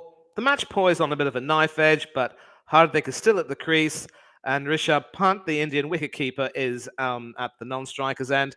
So it is Sam Curran back into the attack, and he responds with a delivery over the wicket, which Pandya plays all the way to deep cover. Only a single. And so this is how England respond. That was beautifully connected, but the fielder was placed there for that reason. And you can see the shock on the faces of the Indian supporters and the gratitude and relief on Chris Jordan's face. So came into the team in place of Mark Wood and has justified his selection with 2 important wickets there. One of the Indian captain Rohit Sharma and the second one of the former captain Virat Kohli. And so this single brings Rishabh Pant to the crease, left-handed batsman. Certainly a tidy player. He's come in place of Dinesh Karthik. Quite handy behind the stumps himself. And so how does he play? It's left arm over the wicket to the left-handed batsman Rishabh Pant, and he backs away and hits that over the field, and that should go for 4, all the way to deep backward point. So it looks as though the batsmen are willing to get off the mark with boundaries, certainly a sign of attacking intent. And this certainly raises India's hopes of getting to a total of 160, which is not a very easy total to chase by any means. It certainly can be defended. And obviously with the backward point fielder being brought further in, Pant had room to swing his arms, but not the most penetrative delivery of that from Sam Curran. He'll have to bowl a little bit fuller than that. Just like that. Well defended all the way to square leg for a single. Well, that looks more like deep backward point. I mean, yeah, not point. That is deep square leg for a single. 6 runs off this over. 9 balls left, so India will need to score at exactly 2 runs a ball. So I'm sure Hardik will be looking to attack Curran again.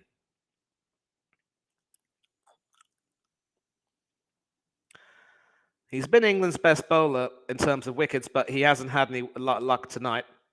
And that is nicely timed, straight through point for 4.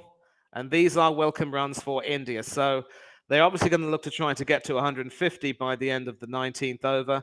And if they can hit out in the final over, then that will be ideal. Drifting a little bit wide from Curran there, and Pandya certainly timed that beautifully through the point region for a boundary. No fielder was going to get that. So how does Sam Curran respond? What do you do, young man?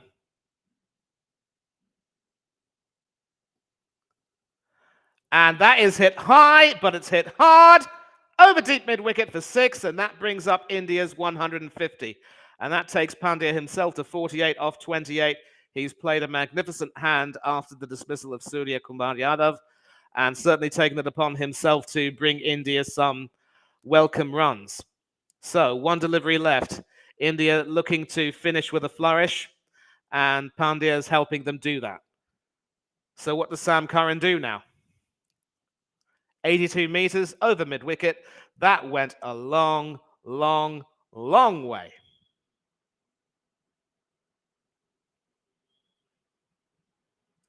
And it's joy unconfined for the Indian supporters. And deep discussions there between Joss Buttler, Chris Jordan, and Sam Curran. They've bowled magnificently so far, but it's slipping away from them in these final overs.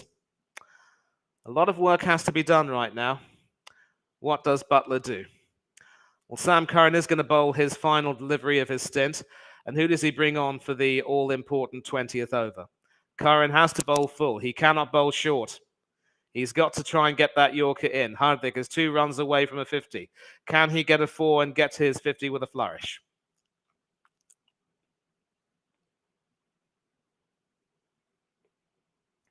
Last delivery, left arm over the wicket to the right-handed Pandya, who plays that beautifully, and a dreadful misfield from Ben Stokes costs a boundary, and you can see the frustration on his face. That brings up Hardik Pandya's 50 off 29 balls. An excellent, excellent innings under the circumstances.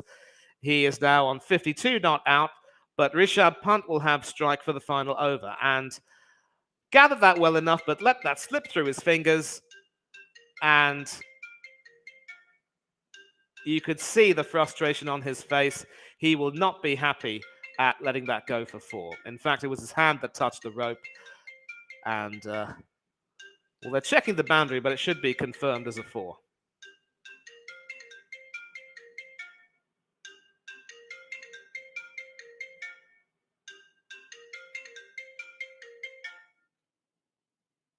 That's more like it.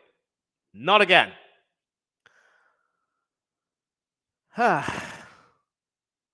So, close to 3 o'clock. India time. And India have recovered magnificently so far. 18 runs off that over. Actually, 16 runs rather, which brings India's total to 152 for 4, with 1 over to go. Does he bring back Chris Jordan? Does he tell Jordan to bowl full?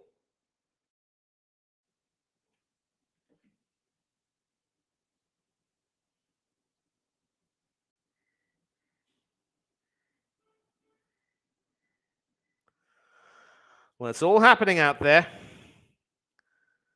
It was certainly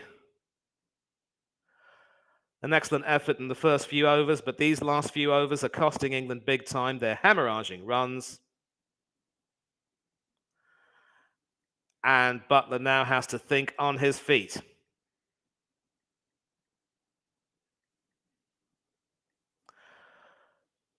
Certainly a big blessing to have a player like Hardik Pandya in your team who can certainly throw attacks off strike. But the consequence of that 4 is that Rishabh Pant will be on strike for the final over. And it's amazing to see how well he can play. And that is short and wide and slashed all the way to the deep cover region for a single. That brings Hardik Pandya back on strike. It is Chris Jordan who's come back into the attack. He's taken 2 wickets already. But now they're showing some highlights of Pandya's innings. 4 sixes and 3 fours in his brilliant knock. The 6s have been either flat or definitely big. Timed the ball magnificently, and that is how you lead an Indian recovery after the loss of Surya Kumar Yadav.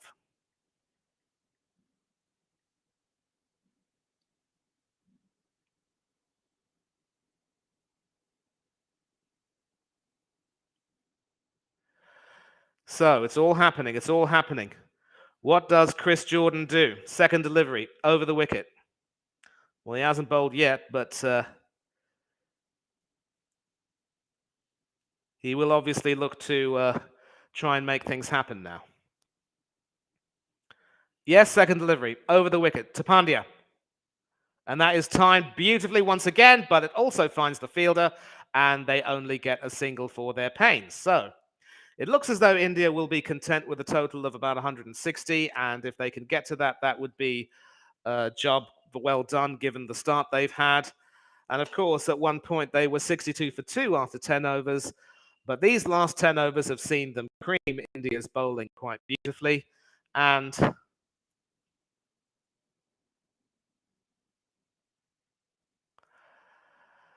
it's all up to Chris Jordan to try and respond and see how well he can play. How well he can make Rishabh Pant play. Over the wicket to the left-handed Rishabh Pant. Short and wide, but that goes all the way to the wicketkeeper. And an attempt at a run out. And because the batsman didn't cross, I'm pretty certain that Hardik wouldn't have made it to the striker's end. But if he has, then... Well, clearly the attempt was there. I mean, obviously, Hardik had crossed. But I wonder who's out. Is it Pant or is it Hardik? Because it doesn't look as though Pant was able to cross. It looks as though Pant's out. Obviously had to sacrifice his wicket. So this has been a brilliant response so far. 2 dot balls and a run out. And India are 104.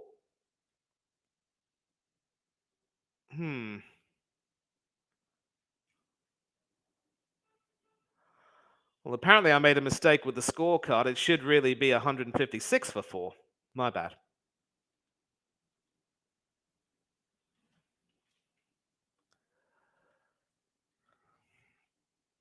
Yeah, that sets it. But of course, now India 158 for 5, and that brings Ashwin Ravichandran to the non-striker's end. So this has been a brilliant last over so far as England and Chris Jordan are concerned. 2 dot ball, 2 singles and a run out. And that brings Pandya back on strike. He has 3 balls to add to India's total. And you can see Jordan's tiring a little bit, but he has bowled magnificently, manfully. And that is high in the air. Does it have the distance? Does it look like there's a fielder under it? No, that's cleared the fielder. And just as well, because that takes India beyond the 160 target. Of course, he had to hit out, but that was hit quite powerfully. So India will fancy their chances of defending this total because it's now at 160. And it looked as though it was going a little bit sky high, but he had enough bottom hand on that to send that over the rope. And at 88 meters, that did go a long way. Over long on. So all signs are pointing to a very successful defense of that total. And that is a poor delivery from Chris Jordan. Once again, smacked all the way to mid-wicket. Surprisingly, that's not called a no ball because it was probably below the waist, but this is a very poor ending to England's bowling innings. As far as India are concerned, they are quite happy.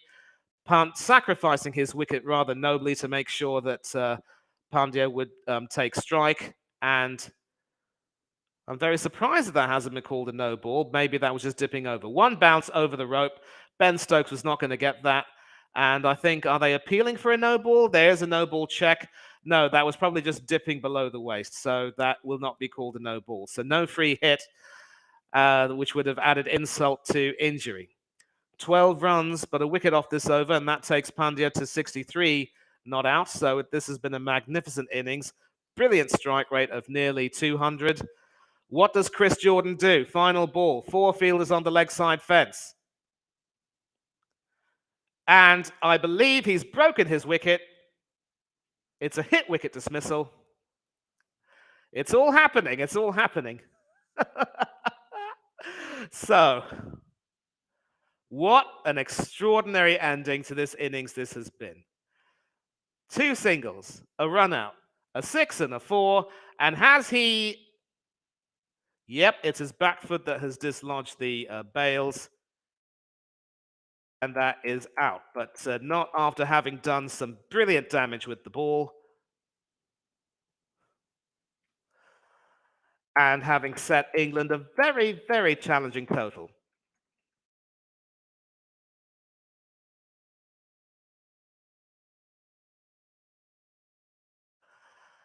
So, the story so far.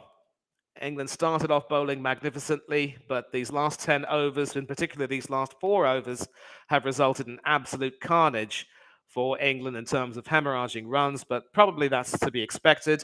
Chris Jordan, of course, came in and took 2 wickets and affected that run out. He's now got 3 wickets for this match because, of course, that hit wicket dismissal will be accredited to him. So, an important anchoring 50 from Virat Kohli, and then Hardik Pandya hitting out magnificently in the last few overs. Rohit coming in, trying to get set, but couldn't really answer to Chris Jordan. Rahul failing again at the top of the order. Surya Kumar Yadav coming in, a lot was expected of him, but he holed out to the brilliance of Adil Rashid, who was wonderfully economical. 5 runs and over in the semi-final. You can't ask for better than that. Jordan was, of course, expensive, but 3 wickets means that he won't mind. Curran was also quite expensive, 10.5 runs and over. And Liam Livingstone coming in and doing an important job as well. 7 runs and over off 3 overs. So special mention for Chris Wokes there. And those final 4 overs cost 68 runs at 17 and over. 54 of those runs were scored by Pandya. And after some consolidation in the middle overs, really, because they weren't permitted to play their shots, they decided to hit out in the final 4, and they've ended up posting a very challenging total. Now, the side that has batted second has gone on to win in Adelaide, but England will be up against it when they face the opening bowling combination of Bhuvneshwar Kumar and Arshdeep Singh. So, a huge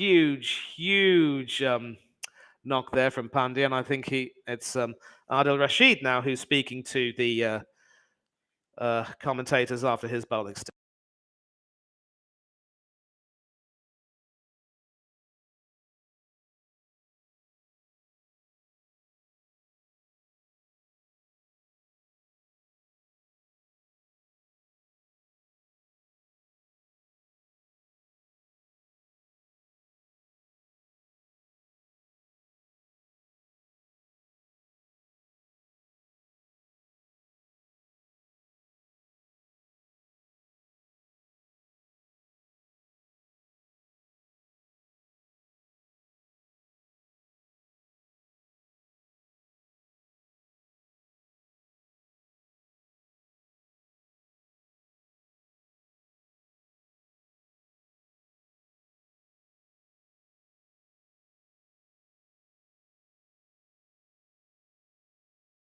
Okay, so Adil Rashid, they're speaking to Pumelelo Mbangwa, Pommy Mbangwa as he was called in his playing days, and now as a commentator, and basically saying that any total at about 160 would have been taken because they knew that with the likes of Yadav and Pandya coming in after Kohli, India did have some dangerous batsmen, so they're quite happy with that.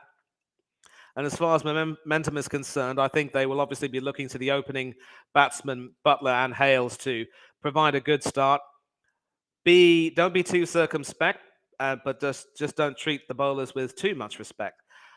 Doesn't seem to be that much swing on offer for Bhuvneshwar Kumar and Arshdeep Singh, though. So it'll be interesting to see how well Arshdeep in particular bowls.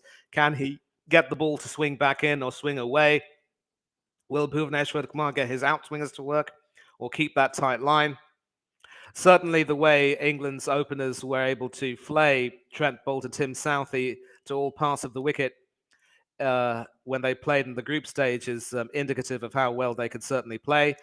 But England's batting should run fairly deep. And of course, Phil Salt will have a role to play if, as expected, he comes in at the middle order. It'll remain to be seen whether he comes in at number 3.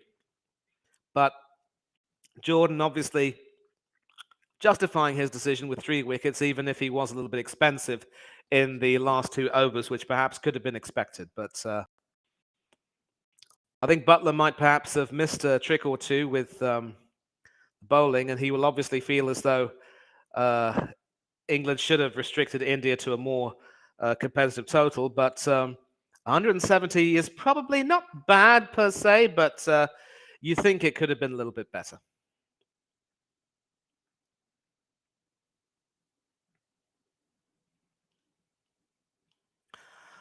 And I'm just going to take a little bit of a break, and I will be back with you in 60 seconds.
Well, that was probably longer than 60 seconds, but an emergency. Had to make sure that my phone was, in fact, charging.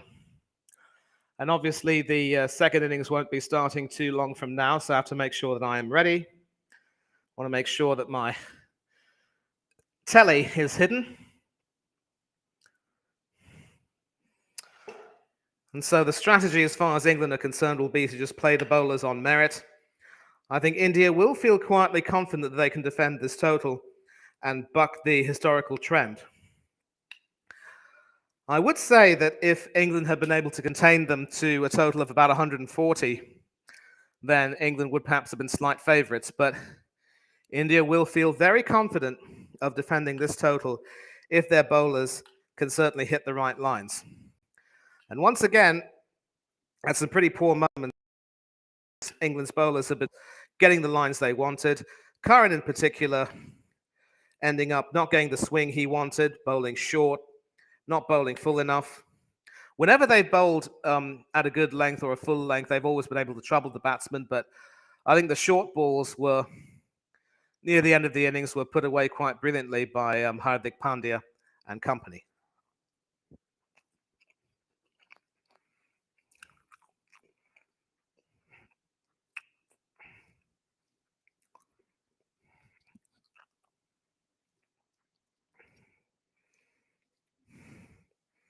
So I'm still hopeful that England can win, can chase down this total, but it will not be easy against India's bowlers.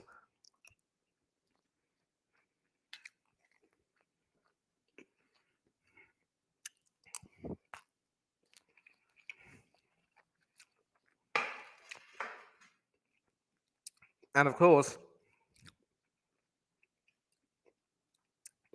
in India's last group game against Zimbabwe, they skittled Zimbabwe out for 115 while they were chasing.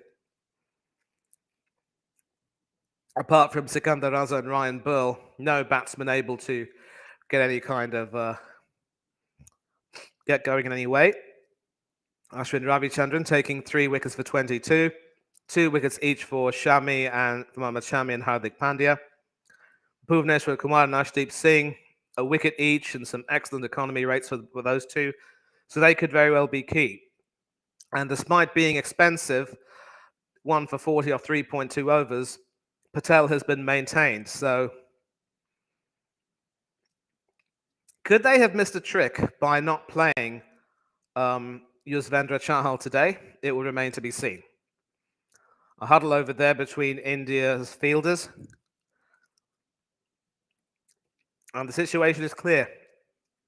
At 168 for 6, India, England need 169 from 20 overs at a run rate of exactly 8.45.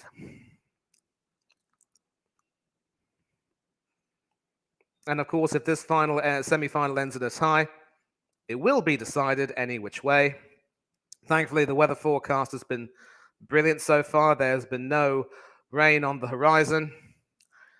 And it is the two right-handed batsmen, Alex Hales and Jos Buttler, who are coming out to bat. The opening partnership, which struggled earlier on, but came back into form magnificently against New Zealand, and of course, set the platform for an eventually successful chase against Sri Lanka. A lot will be riding on their shoulders tonight.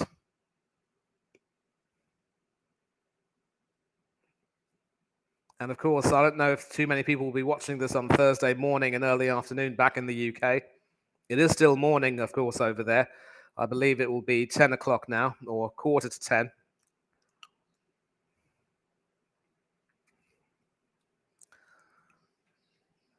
Alex Hales, 13 runs away from 2,000 T20 international runs. A best of 116 not out. And it is Bhuvneshwar Kumar who will be beginning proceedings.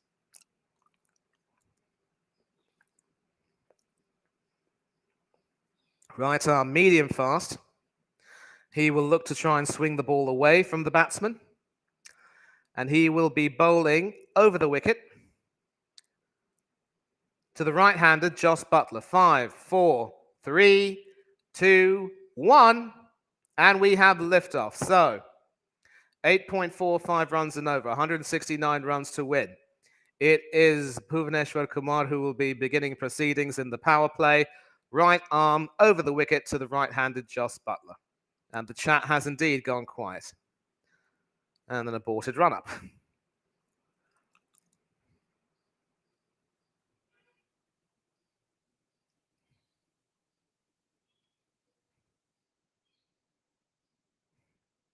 Once again, it's Paul Rifle and Kumar Dharmasena, the umpires. Once again. And the first delivery, is that going to be called a wide? Yes, it is. So England are off the mark immediately. And of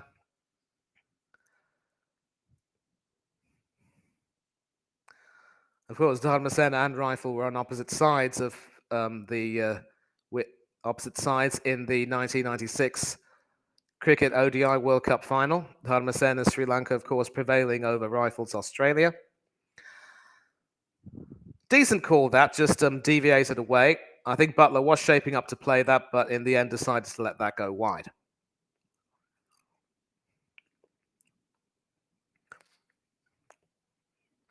And Rishabh Pant didn't really do too much with the bat tonight, but certainly played an important role in sacrificing his wicket so that Pandya could add 10 more runs to the total before, surprisingly, getting himself out hit wicket.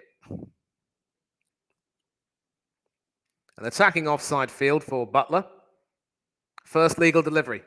And that is played along the ground, pierces the field, and the England captain is off the mark with a boundary. So it looks as though getting off the mark with a boundary, first ball, is pretty much been a theme today. Now, it was timed and played very well, but there was a fielder placed in that position. I believe it was Surya Kumar Yadav who was, he actually had split the field, and Yadav tried to get at that, but he couldn't get it. Nicely played through extra cover for 4, and England are off the mark. What does Bhuvneshwar Kumar do? Still over the wicket.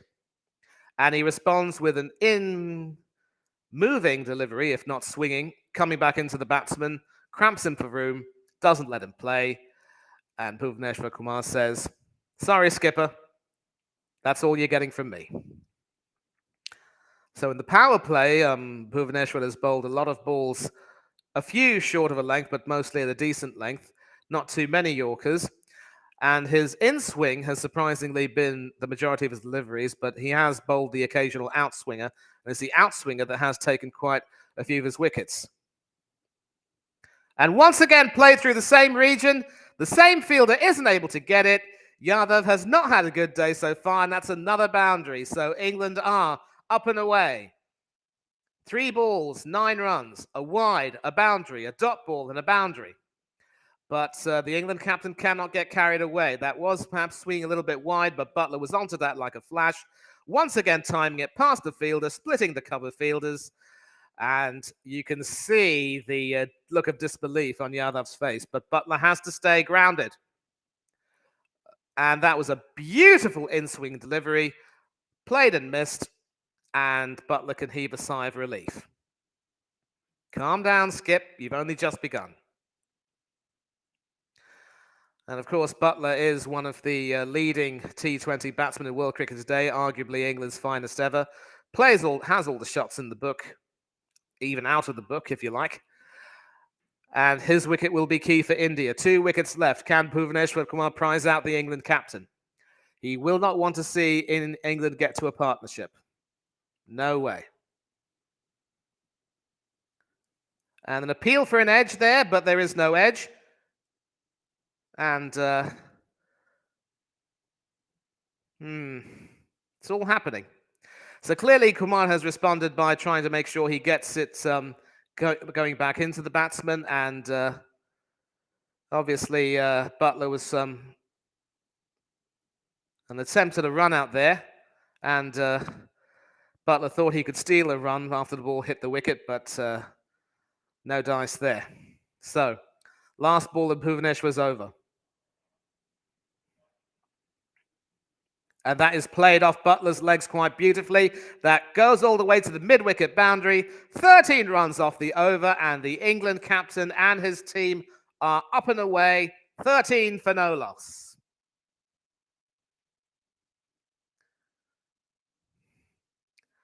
So, how do India respond?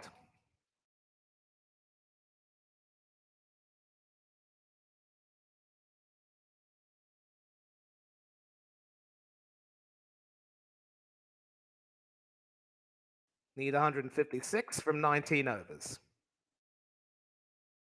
Arshdeep Singh will be key.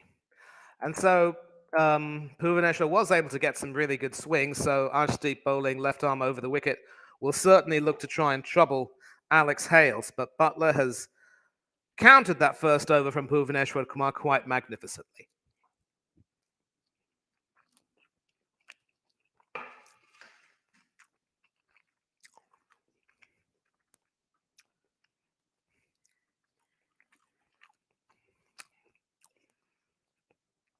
India, of course, are slight favourites to win.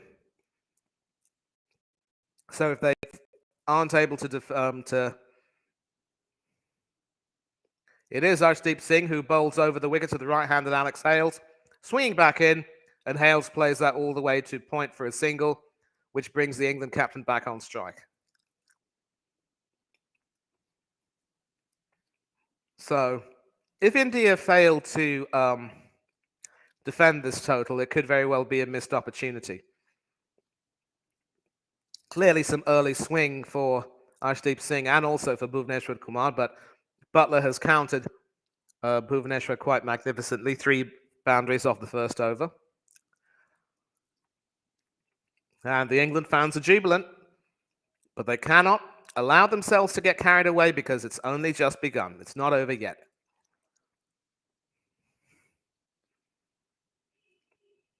Arshdeep setting his field.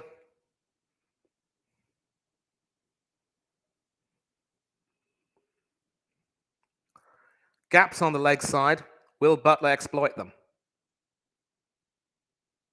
And that is guided all the way to third man. Will that go to the boundary? Yes, it will. So another boundary for Josh Buttler.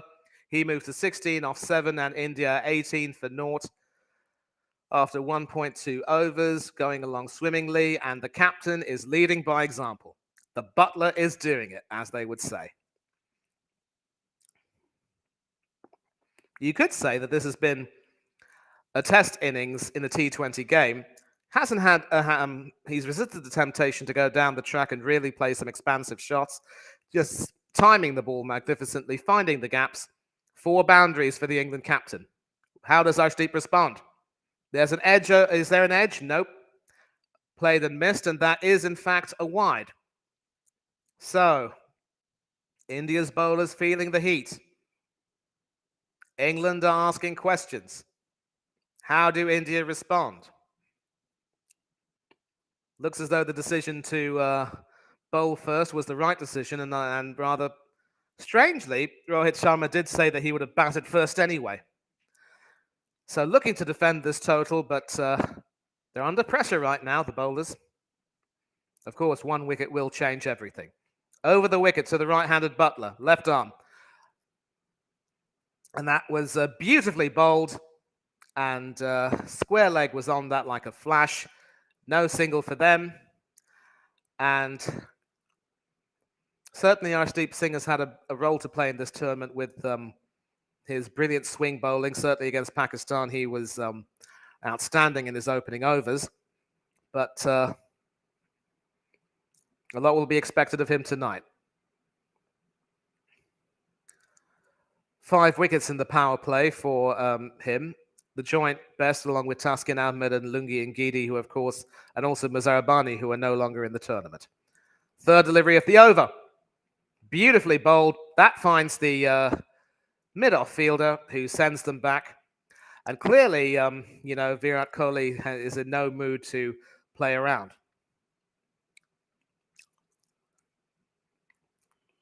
Kohli says, "Don't even try chancing my arm, boy." And some good cricket there by Alex Hales. He was able to ground his bat well in time. And Kohli says, "I'm watching you, son. Don't try and mess with me." 2 balls left of Arshdeep's over. England don't really need to play it right now. Let them just see it out. And that's played down the ground. They will go for a single. And a misfield from Kohli means that the single ends up being more comfortable than expected. So England already 20 without loss after 11 deliveries, 10 and over. And is Ben Stokes padded up? Will he fancy his chances against India's bowlers? So the attempted slower ball that from Arshdeep Singh, sort of trying to wrap his fingers around that, a bit like a left arm spinner there.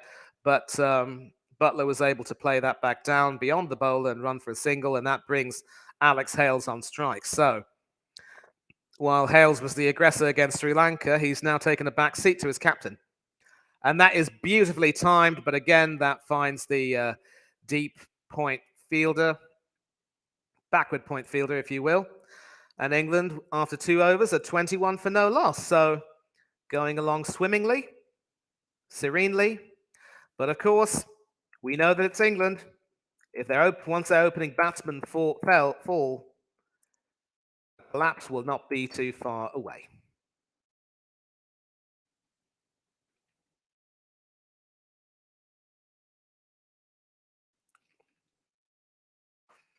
$148 from 18 overs. Excellent run, a beginning run rate of 10.5, but they will need to try and, keep on going to see if they can get there comfortably. Of course, chasing a target of 168 is anything but comfortable.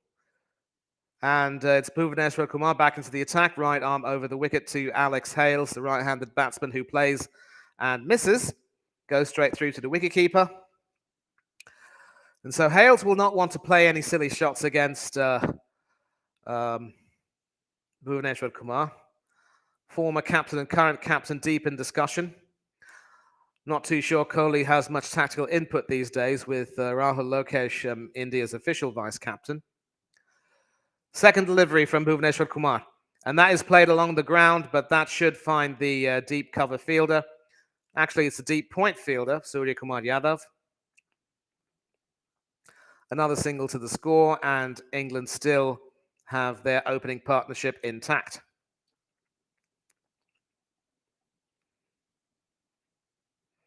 So we take a look at the scorecard. We'll see how India's opening partnership fared. And obviously losing Rahul Lokesh at the score of 9 did not help. But they've recovered since then. Third delivery to Jos Buttler over the wicket. And once again played along the ground and straight again to the deep point fielder for another single. So they're keeping the scoreboard ticking and obviously looking for the bowlers to try and stray in line. And Hales just needs another 10 runs to get to 2,000 at T20 internationals. If Moeen Ali scores 4 tonight, and hopefully more, he will have 500 T20 ODI, T20 international runs in this calendar year.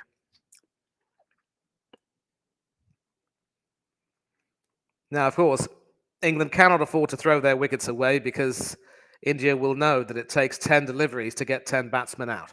3 deliveries left. And that is played over the field on the leg side. That should be an easy 2 for England, and it is. The deep mid-wicket fielder, Ashwin Ravichandran, cleaning up quite nicely.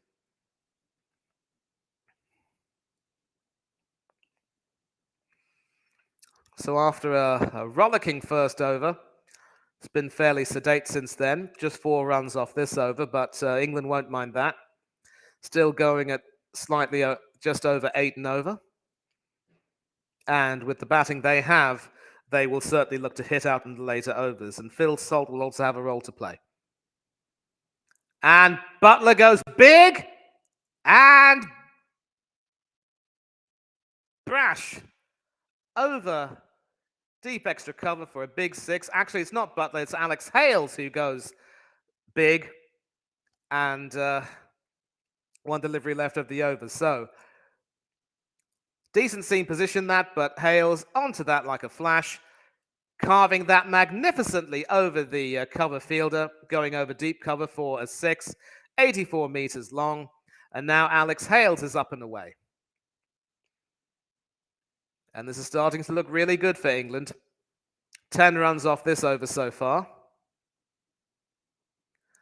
Again, played through the leg side, splitting the field, but doesn't have enough power to go to the boundary. Will they run for 3, though?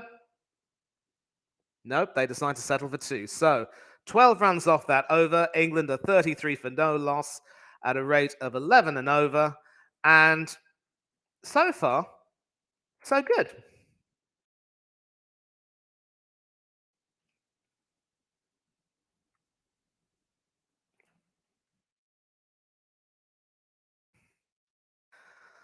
Mystic Werewolf, if you're watching this, I'm sure you'll be happy, sir. 136 from 17 at the rate of exactly 8 and over. So 11 runs off the and over off the first 3. 8 runs and over needed off these remaining 17. But again, this has been a hallmark of their batting so far. They haven't played any risky shots.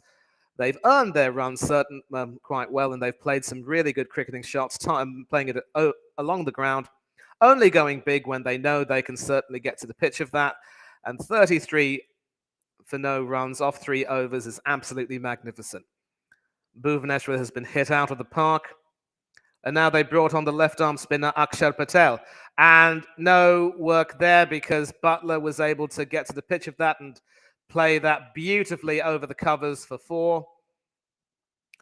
And once again, with Akshar Patel being brought in, the decision to leave out Yuzvendra Chahal and not bring him in will come back to haunt them because Akshar's left-arm spin has not been threatening in many ways.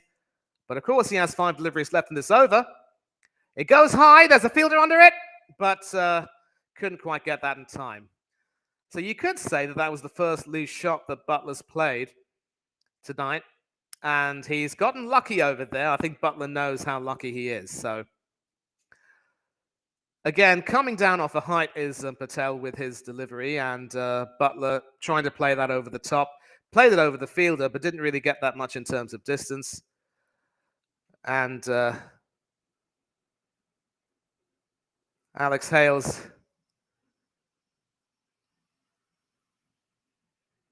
is now on strike, of course.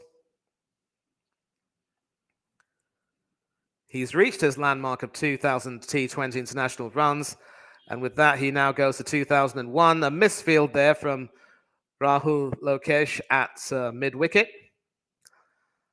And England are proceeding fairly comfortably. 39 for no wickets after 3.4 overs. But what does Patel do? 2 deliveries left in the over.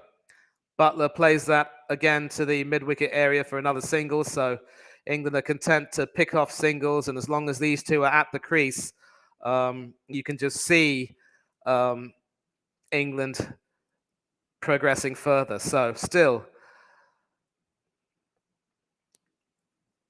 7 runs off this over so far, 10 runs and over now, England, and Hales on strike.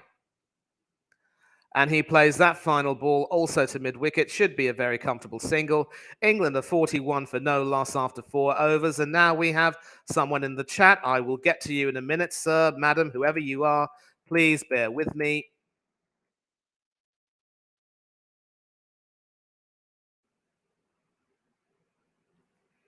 Need 128. Whoops, my bad. 16 overs at exactly 8 and over. So if they were to get exactly 8 and over from here on in, they will win. But I'm sure they will not want to give us another heart and mouth display like it was against Sri Lanka at Sydney. But obviously that Sydney track was worn out. Ended up ironically playing true in the first semi-final. And I think it's fair to say that England will be mightily relieved that they did not have to play at the Sydney Cricket Ground there. And who do we have here? Big up the channel. Come on, England. Dan Day, welcome to the channel again, mate. Good to have you on. And yes, indeed, come on, England. So if you're back in the UK, you're watching it on Sky Sports Cricket, I hope you're enjoying what you're seeing. It's been a comprehensively brilliant performance right now from the opening pair. Mohammad Shami into the attack. And England have been, I think Hales and Buttler have been quite responsible so far. Obviously, bringing Shami back into the Mohammad Shami into the attack as an attempt to try and staunch the flow of runs, because Bhuvneshwar Kumar has been very expensive indeed. And Arshdeep Singh hasn't fared too much better. Ironically, both batsmen have gotten the ball to swing, but Buttler and Hales have played superbly in terms of leaving balls away and not really looking to play any injudicious shots and give their wickets away. Shami over the wicket to the right-handed Alex Hales. And that is high. Is that long enough? Oh, yes. Just clears the boundary. And it is 6. So Hales is also swimming along quite nicely. Getting to the pitch of that ball quite brilliantly. Not really going down the track, just standing back and thumping that over long off. And at 85 meters, that is quite a big hit. Although, ironically, it doesn't go into the crowd. So how does Shami respond? 47 for no loss, England. Close to another 50 partnership for these two. And played to mid-on, but Buttler says, no, stay where you are, mate. So this has been a terrific, terrific partnership so far. 50 runs in the 5th over is always a welcome opening partnership. And you can see, standing back, not really afraid of Mohammad Shami and saying, you're not going to get me today. So how does Shami respond? He's bowled 3 balls, 2 dot balls, a 6 in between. What will this ball bring about? And certainly an attempt to play that to the leg side, but not getting the connection. And Buttler once again sends him back saying, no, nothing doing. And so Shami will have a role to play in terms of trying to, keep the scoreboard from not ticking. Keep the scoreboard from ticking. Definitely do not want to see England scoring too many more runs. A 47-run partnership in the 5th over. Can they get it to 50? I'm sure the batsman will not want to play for stats, but I believe Phil Salt is almost ready to go on in case the worst happens. And that is played behind the wicketkeeper all the way down to 3rd man for a boundary. So once again, Alex Hales finding the gap. 10 runs off this over so far, and that is the 50 partnership in the 5th over between Jos Buttler and Alex Hales. Of course, I'm liking what I'm seeing, but I cannot predict anything. But good seam position there from Mohammad Shami, but Hales obviously sensing that there is no 3rd man fielder, able to play that behind the wicketkeeper. 51 off 31 balls. Absolutely rollicking stuff from these two, and just what England wanted in this chase. Last delivery, full, pitched on leg, and that is played all the way to mid-wicket. Uncomfortably, but certainly a run nonetheless. 5 overs gone. England are 52 for no loss and going along quite nicely. Thank you very much indeed.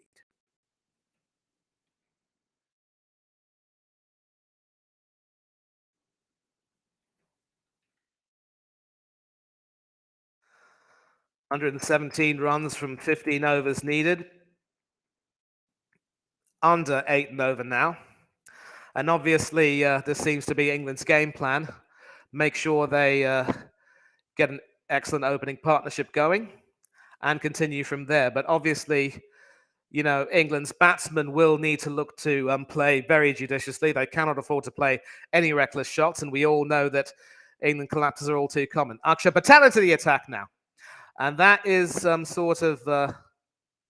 you cannot call a wide for that delivery, and the umpires don't do that. So, obviously, Hale's trying to back away to the offside to play that, but that really spun back into him. Very nearly got an edge, but didn't. And that is swept away over square leg for 6. So, India's bowlers being put to the sword. Akshar Patel back into the attack and clearly on a hiding to absolutely nothing. And Rohit Sharma will be thinking, maybe Yuzvendra could have done the job for us tonight, but 74 meters over square leg, just what the doctor ordered. And this partnership is still going great guns. They're going to be hoping for a century opening partnership, just like Rizwan and Babar Azam did yesterday. And if they can get that, they are well on their way. Played straight to mid-wicket. That will be a very comfortable single. Hales is now on 33 off 19. Buttler also doing well, 24 off 14. And they're just talking to themselves and saying, let's keep at it. Let's keep at it. Let's not give our wickets away. That's the last thing we need to do. And you can see Sharma animated at the moment. He's not really happy with the way things are going. Obviously, he will want to see Akshar bowl a little bit with a little bit more flight. I've not really been impressed by Akshar Patel with India because, you know, his bowling hasn't really been penetrative enough. He was taken for 20 runs off and over by Pakistan and then taken out of the attack. And that goes to the fielder from Buttler, and Hales is quite rightly sent back. So that's the way to respond. You do not want to see them score. Singles are currency, but dot balls are golden. And so it's 6, a single, and a dot ball.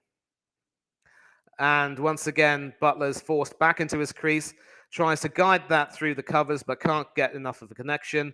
And Hardik Pandya doing his bit to rile up the Indian crowd, getting them fired up. Obviously, he wants to see the crowd cheer India to victory, but last ball of Akshar's over. What does he do? And that is played very well indeed by Joshua Buttler. And that takes England to 63 for no loss, the same number of Buttler's jersey. And the power play ends with England very much in control. So, I am still expecting India to somehow find a way to get back in here. And once again, I make a ridiculous mistake with the ticker. Please forgive me. But England are going on swimmingly.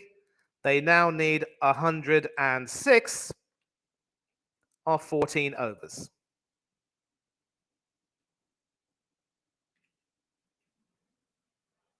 At the rate of just above 7.5. So basically, this partnership has really been England's rock. And if they can get to an 80 or a 90-run partnership, that would be terrific. And you can see England almost finding it comfortable. But clearly, the wicket has settled down. The batsmen have played responsibly. Although there was some early swing for Bhuvneshwar Kumar and maybe a little bit for Arshdeep Singh, the batsmen have played them quite brilliantly. And the power play has been played quite powerfully by England's batsmen. India's bowlers are going to have to do a lot of soul searching. Akshar was brought into the attack, but he has not been effective. And could we see Ashwin Ravichandran coming into the attack with his combination of off spinners, top spinners, and carom balls, maybe? The wicket seems to be settling, and obviously it was a good toss for England to win. I was quite surprised to hear Rohit Sharma saying that he would have batted first anyway. I think he probably will regret having said that, but still confident in India's ability to defend this total, and it is, in fact, Ashwin Ravichandran who's coming in to the attack in the 7th over. Very experienced off-spinner for India, having played over 85 tests. And he comes in to bowl to Alex Hales, who plays that down the ground, along the ground, all the way to mid-on for a single, and that brings the England captain Jos Buttler back on strike. So England are fancying their chances. Ashwin, 36 years old, been around the block for a long time. 13th best T20 international bowler in the world. And he comes on with a job to do.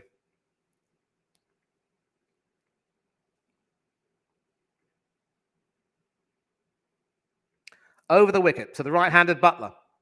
And there's an edge. And, well, there wasn't an edge because apparently it went off the bat, but are they going to review that? No. A hairy moment there for the England captain, who survives to live another ball. Of course, with my television being on mute, I'm unable to hear the sound, and I probably should have been able to pick up that there wasn't an edge there. So, Buttler. And there is an edge this time, but it goes beyond the wicketkeeper to where the leg slip fielder would be. And I'm a bit surprised that Sharma hasn't bothered to keep a leg slip fielder over there. And so Buttler survives the hairy moment, and that is in fact called a wide. Well, he hasn't played that at all. He hasn't gotten that off the bat at all. And the frustration keeps on building for Rohit Sharma in India. Played along the ground to square leg. Cleaned up quite nicely. Never going to be an attempt at an LBW shot with the ball bouncing that high. No edge off Buttler's bat. And so he survives. He survives. 2 singles and a wide off this over. Make that 3 singles and a wide. So obviously Ashwin has done a good job so far in not being able to concede too many runs. And you can see his bowling action. Certainly a very tall bowler can get the ball to come down off a height. Very aggressive, but can he be countered? The simple answer is, yes, he can. And that hits the ropes, so will that be called a 4 or a 6?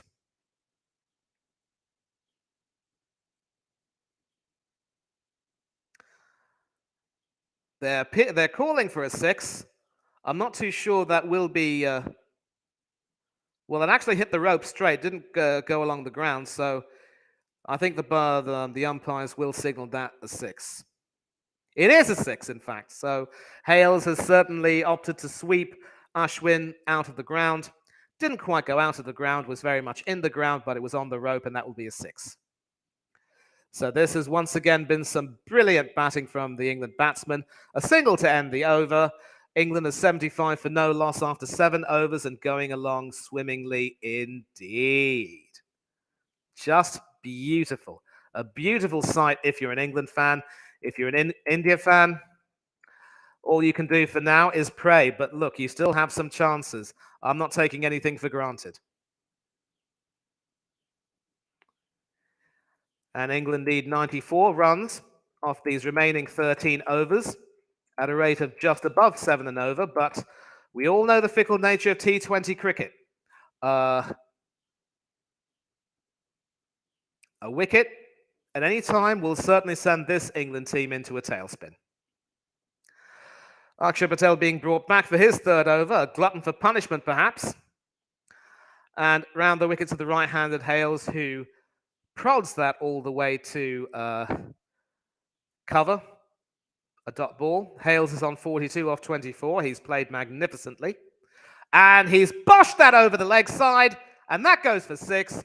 The mid-wicket fielder is not going to catch that, and that takes England's partnership to 81 in the 8th over. So misery upon misery for India now.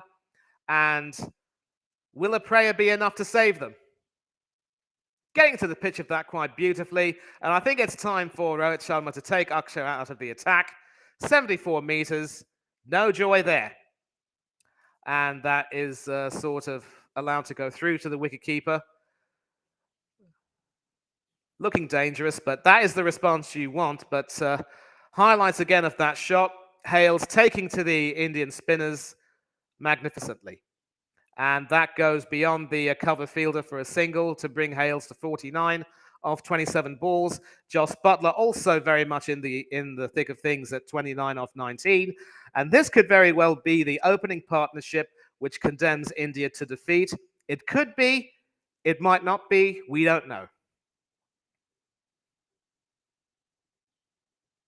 And this delivery is played quite well to deep point for another single, taking Buttler to 30 off 20. Hales is now on 49 off 27. Will he get a single to take him to his half century?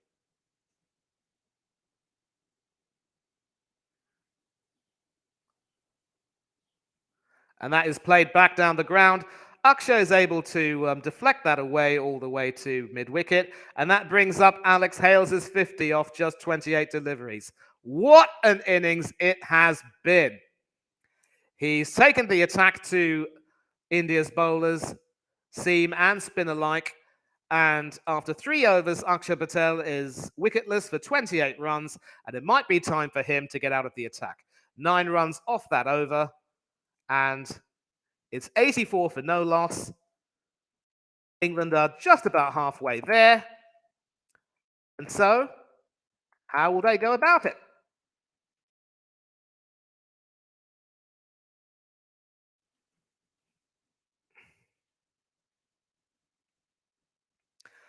$85 from 12, just over 7 and over.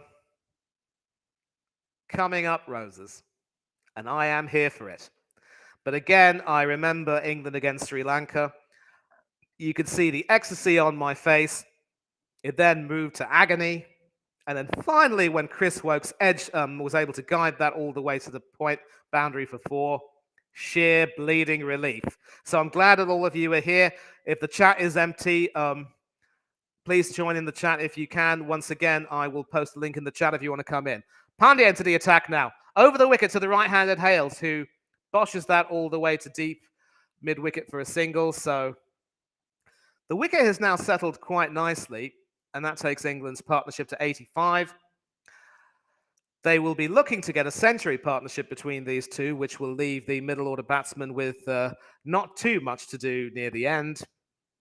But again, these Indian bowlers will certainly smell blood once they get a wicket. And so it seems as though Hardik has opted to bowl a lot fuller length this tournament. And a beautifully premeditated shot by Josh Buttler goes down to the third man area, but they only run for 2, but a dreadful piece of fielding will see them run for 3. Will they go for 4? Yes, they will. So, not a sight you see often. I mean, maybe a little bit, but you haven't seen it in a long time. It was sort of hoiked over the wicketkeeper all the way to the fine leg area. Not third man, but fine leg, obviously. A shot which was played far too many times. Mohammad Shami over there trying to pass it to the other fielder, Bhuvaneshwar Kumar, but Kumar missing it completely. And that's 2 runs off an overthrow, 2 runs which India did not need to concede. Everything that has gone wrong so far, that could go wrong, has gone wrong for India so far. Third delivery, play and a miss. Swinging back in, but no luck. And England's partnership is now on 89 runs. A rather brainless piece of cricket, that, really. The overthrow, the throw going above Bhuvaneshwar Kumar's head, and that's 2 extra overthrows which equal a boundary. So it's all happening out there. It's all happening, people. It's all happening.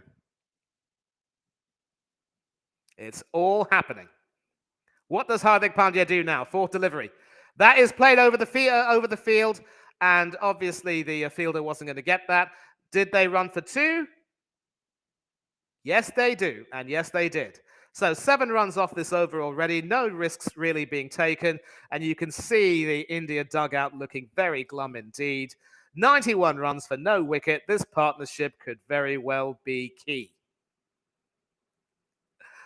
And Dan, if you're still on at the end of the innings, I would love to have a chat with you. You can come into the studio. The link's in the chat. And the ball had run up there. This is terrific stuff if you're an England fan. If you're an Indian fan, you are hoping for a prayer.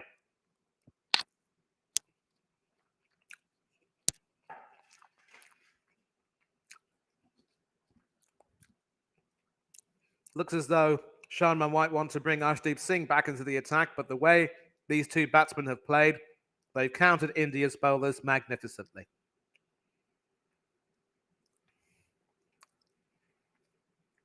A 91-run partnership in the 9th over, more than 10 and over. This is the stuff of dreams, but dreams can quickly turn to nightmares. 2 deliveries left, over the wicket to the right-handed Buttler. And he plays that along the ground. That goes straight to the point fielder, who says, "You're not getting a single from me now." So obviously both Hales and Buttler came out with a plan, executed it magnificently.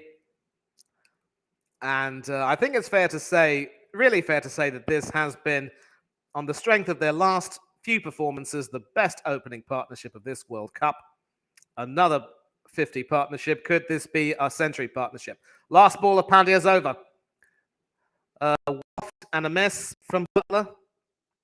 And after 9 overs, England at 91 without loss, going along swimmingly at 10 and over. And it is all happening. 7 runs off that over. And at this halfway stage, England couldn't have asked for a better start. Needing another 78 to win from 11 overs. Looking good for England, but again, they cannot allow themselves to get carried away. No injudicious shots needed.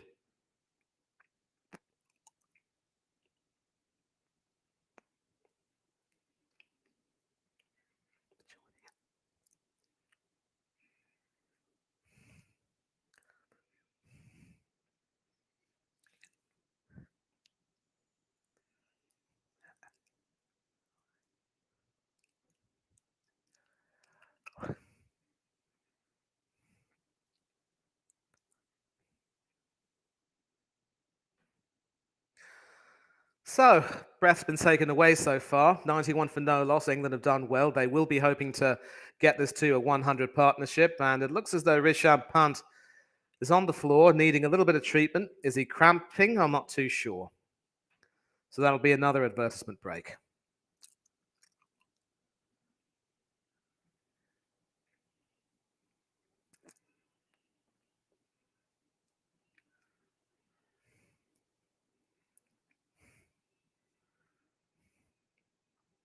Was really interesting because yesterday's semi-final also saw a clash between the New Zealand team, which had set the early pace and played magnificently to get through to the semi-finals, only suffering a late hiccup against England.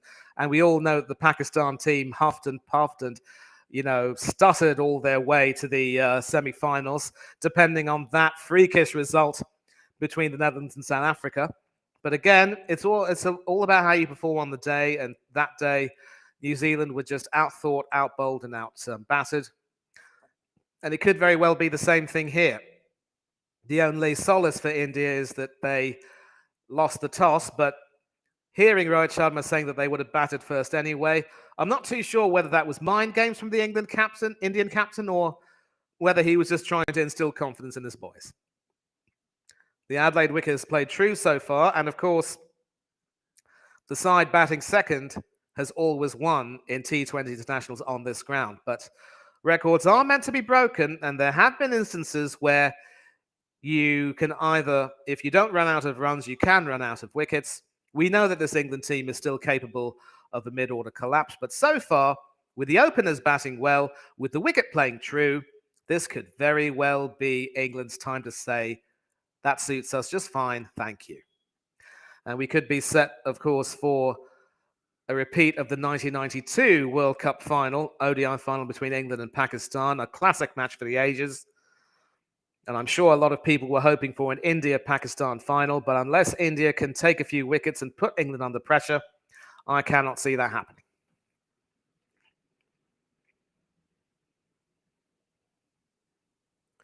India have also been near perfect in their march to the semi-finals, only suffering a hiccup, ironically, at the hands of South Africa, who also outthought, outbowled, and outbatted them.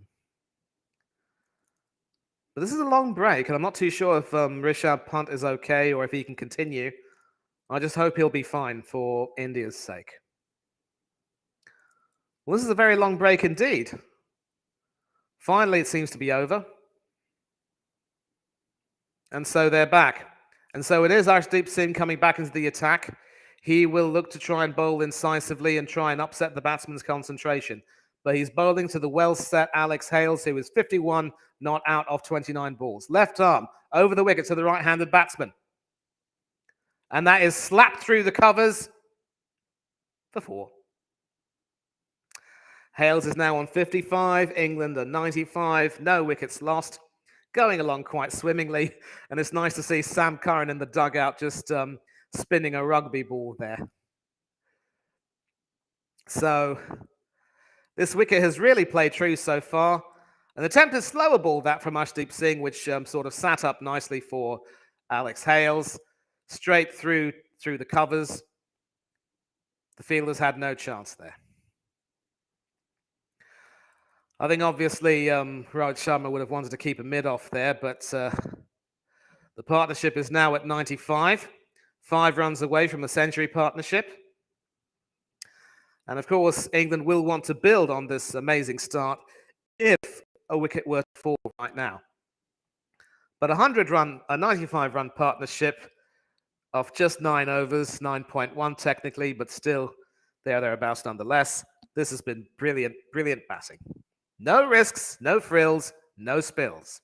And now Arshdeep goes round the wicket to the right-handed Hales, who whips that off his legs, but straight to the square leg fielder. Actually, the deep backward point fielder, Surya Kumar Yadav, who throws that back to the wicketkeeper for a single. So highlights now from Hardik Pandya's innings. Came in and saw India get into a crisis situation, but batted magnificently to get India to what should, in theory, have been a competitive total, only to see that total being hacked away brilliantly by Alex Hales and Jos Buttler. And so some fantasy points. If you go to ICCT20, you can play some fantasy cricket. Also, do not forget to go to the official ICCT20 Cricket World Cup website to vote for your player of the match, which looks like it could be Alex Hales. Round the wicket now, Arshdeep.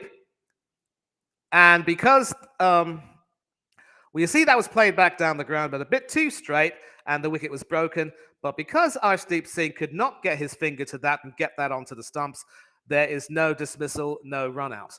So that sort of a run out has been quite common, but because that was played away from Arshdeep Singh, and Singh couldn't get his foot to that. Had he gotten his foot to that, mind you, and let that onto the stumps, Hales would have been gone. So the luck isn't going India's way either. But it must be said that England have made their own luck and made it magnificently. 96 for no loss, 9.3 overs. Will they get 4 more to bring up the 100 at this midway point? Well, not off that delivery. That is played all the way to cover for a dot ball. And the current run rate of 9.93, but the required is now just above 7. So England are going along swimmingly. They just need to keep their heads. And as they would say in Hindi, aaram se khelna padta hai. They need to play carefully and at ease. Round the wicket now, once again, Arshdeep Singh to the right-handed Jos Buttler, left arm. Can he get the line? Well, Buttler plays that. It's a short delivery, which is played all the way to deep mid-wicket just for a single. And with 1 delivery to go, Rohit Sharma has decided to try and... obviously, his decision to bring Arshdeep back into the attack has not quite worked because there still hasn't been that wicket. And with Phil Salt coming into the team, a career strike rate of 164.3, it could very well be that if either of these wickets were to fall, it would just add some more of the pain. But this has been a magnificent platform. You couldn't ask for any more, really. Last delivery of Arshdeep Singh's over. Left arm round the wicket to the right-handed Alex Hales. And that is pitched fuller, and Hales plays that down the ground. The mid-off fielder will cover that, and England are 98 for no loss after 10 overs. 7 runs off that over, going along very swimmingly, thank you. So obviously not seeing the need to bring that partnership to 100 immediately, but they are going along quite magnificently. And now they just need 71 off the remaining 60 balls at the rate of 7.1 and over. So it's the midway point. Any of you in the chat, shout out to those of you who are still in the chat. Please come have your say. The link is in the description, the chat box. If you want to click that link, come into the studio and have a face-to-face chat with me. I'm willing to welcome you in. But if you are an England fan, be very proud and very happy. At the midway point, going along swimmingly. But listen, there needs to be some perspective.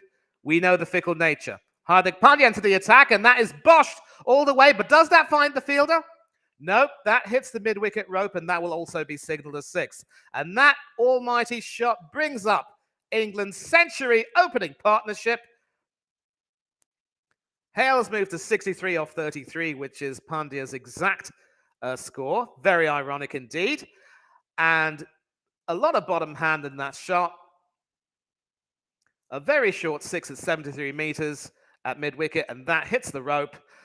And it's all going to plan for England. As for India, they need a prayer.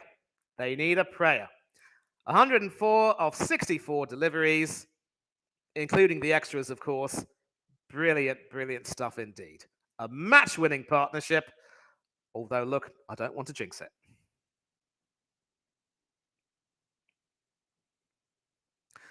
And well played to mid-wicket. Will they run for 2?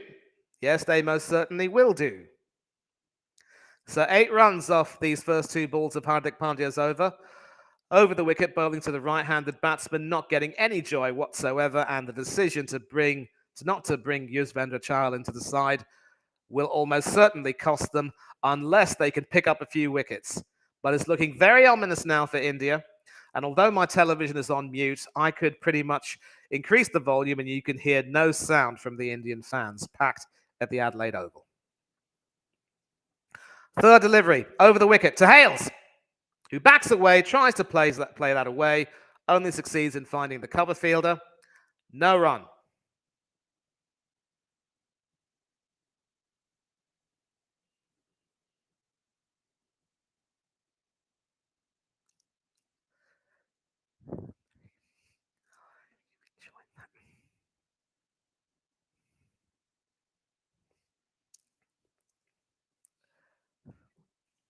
Fourth delivery, over the wicket to the right-hander. Pitched fuller, but Hales plays that quite well all the way to square leg. No need to scramble for a second, and things are going along very well indeed. So, 107 without loss in the 11th over, still at around the 10-over mark, just slightly under 10. Excellent seam position, but that has been played quite brilliantly, bringing the bat down well in time. Pandya doesn't really have that express speed to make to turn those full deliveries into really fast Yorkers. So 62 off 56, the batsmen are going along quite swimmingly. But again, 1 wicket could change everything. You just never know in this form of the game. 2 deliveries left in Pandya's over. Over the wicket to the right-handed Buttler. And Buttler sort of plays that away from his body, and that goes to the offside, and the short point fielder will pick that up. Can't say short point. That really sort of just was at the offside. No real fielding position there, and that is gathered. So 10 runs off this over so far. Another 2 will take them to 110 without loss. Of course, if they get to Nelson, then they will want to sort of go beyond that, because if you're superstitious, you will know that Nelson is not a nice score to be on. Last ball of the over. Right arm over the wicket, Pandya to the right-handed Alex Hales, 66 off 36 deliveries. And that is a short ball to end it, and in England end the over on 108 for no loss. Going along very nicely, thank you very much indeed.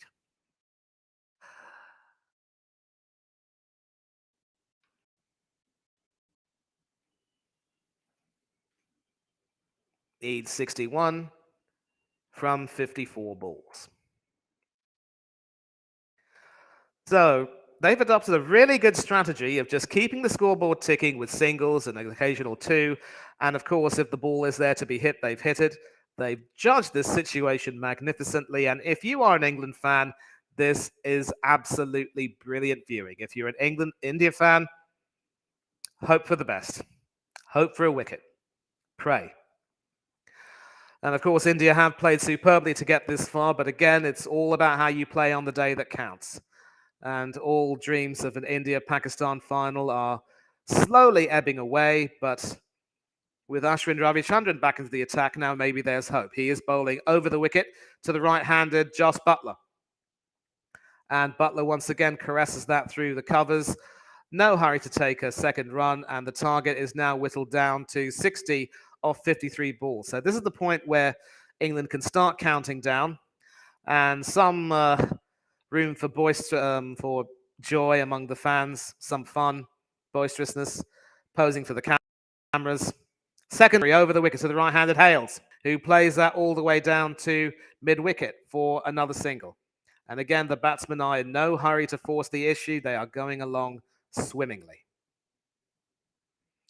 Ashwin was, of course, hit for 12 off his first over, and he's now gone for 2 singles. So at this point, wickets are currency, golden and diamond for India right now.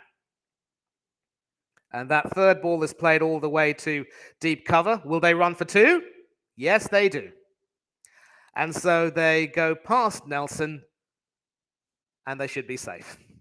Maybe that was in the back of their mind. Don't get stuck on 111. Nelson's not a lucky score. So an aggressive hand played by Alex Hales. Jos Buttler providing magnificent support as his captain.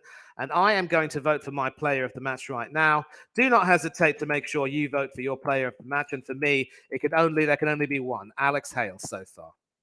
Over the wicket to Hales, who plays that through the covers. That should be another single. Actually, that was Buttler who played that, my bad. I'm always ready to admit when I've made a mistake. But Hales is, of course, now back on strike. 67 off 38. What an innings it has been. Easily my pick for player of the match. And 2 deliveries left and Ashwin's over. And Hales sweeps at that and sends that all the way over square leg for it. Oh, boy. Oh, boy. The excitement has taken its toll on me. Another brilliant sweep over square leg or deep backward point for 6. That has been his trademark shot. 69 meters, as flat as you could get it. But no fielder in the world will be getting that. And so voting, player of the match. Played along the ground, and that goes through the cover fielders for 4. And that takes England to 123 for no loss after 12 overs. And this match will almost certainly be over and done with before long. So again, if you want to go to vote for your player of the match, go to the T20 World Cup official website. You will see a tab called voting. Once you go to that, you will find player of the match, player of the day and greatest moments. Player of the match, you could pick your team, pick your player from that team. And for me, it has to be Alex Hales. Submit that. And thank you very much indeed for voting. Now, there is a play of the day which you could possibly vote for.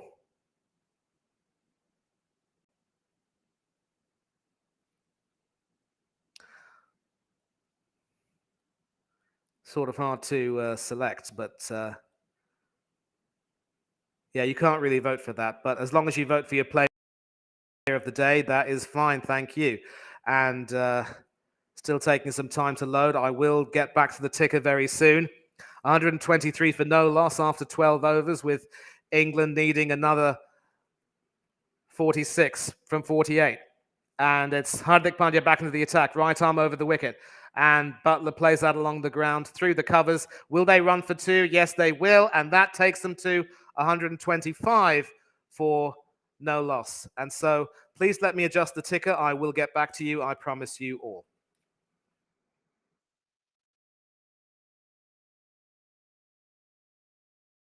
"15 runs from that over. Brilliantly played indeed. 46 from 48, and they can just taste that final position. Over the wicket to Buttler, who guides that all the way beyond back, all the way to deep backward point for a single. Excellent, excellent batting there from England once again. And if Mystic Werewolf, if you are joining in, oh, it is Oris Talks Football. Big up, brother. Big up, son. How are you? Thank you for joining in. Would you like to stay in the end? Are you watching the match live on Sky Sports Cricket, or are you at university? Wherever you are, I hope you are delighted. This is one World Cup which England could very well win, if not the Football World Cup. So make sure you join in on Sunday. We want to make this big. It will be brilliant. And where's the werewolf from Canada? He's not here yet. And this third delivery is once again played quite brilliantly by Alex Hales, who backs away and boshes that all the way to long on. The fielder does a good job there, Rahul Lokesh. And do the batsmen run for 4? No, they settle for 3. So it's one of those days where things have just gone from bad to worse for India. Hales is now on 80 not out of 41. Buttler has played an admirable supporting hand with 45 of 34. And Sharma is not a happy chappy. And this is not the way they would have wanted to end. Fourth delivery over the wicket. And Buttler once again plays that shot over fine leg that breaches the boundary, hooking it over, and the misery is being piled on. And that takes Buttler to 49 not out of 35 deliveries, a strike rate of exactly 140. What an innings this has been from the England captain too. Very much second fiddle to Alex Hales, but definitely not limited himself. Kept the scoreboard ticking, played along the ground. No risks, no thrills, no spills, no stupid shots. And where do India go from here? 133. 7 fours in Buttler's 49 not out. What an innings this has been. What a batting performance this has been. Over the wicket to Buttler, who boshes that. And that goes for 6 as well, all the way over deep mid-wicket. And England are rollicking. And that brings up Buttler's 50, 55 off 36. What an excellent supporting hand he has played. A dream come true for the England captain, who has come into form and really showed how fine a captain he is at the best possible time. Pandya bowling short, the ball sitting up quite nicely, and Buttler saying, I'm going to whack you over mid-wicket, son. Actually, that went all the way over deep square leg for 6. And what an innings this has been. And Ben Stokes, the Test captain, sitting there applauding his T20 captain for one of the finest captaincy performances you'll ever see. And the final delivery is also played to deep mid-wicket, but it finds the fielder Virat Kohli. No hurry to take a second run. A single is just enough, and England are 140 without loss. And you cannot see India coming back from this. No way. No way. This has been an absolute shellacking. 29 needed from 42 balls. Barely 4 and over. India have no prayer. I'm sorry to say this. It's very tough on Team India, who of course played magnificently in the group stages, but it just goes to show it's all about how you perform on the day, and you are only as good as your next game. And from winning the toss to seeing England bowl well, only to concede a few near the end, but batting magnificently, England have been superb. This is a match-winning, back-breaking partnership, and Rohit Sharma really has no chance. And you can see the dejection and desolation on the Indian faces in the crowd. Mercifully, of course, there are endless advertisements going on my television set, and back in the UK on Sky Sports Cricket, it will be pretty much the same. So, will we see a T20 100 for Alex Hales? He is currently on. I will check the score right now to see where he is. Obviously, you want the live scorecard. He is still on 80 not out of 41, but it is Jos Buttler who is at strike. And he is facing Mohammad Shami. Right arm over the wicket. Plays that straight to the cover fielder.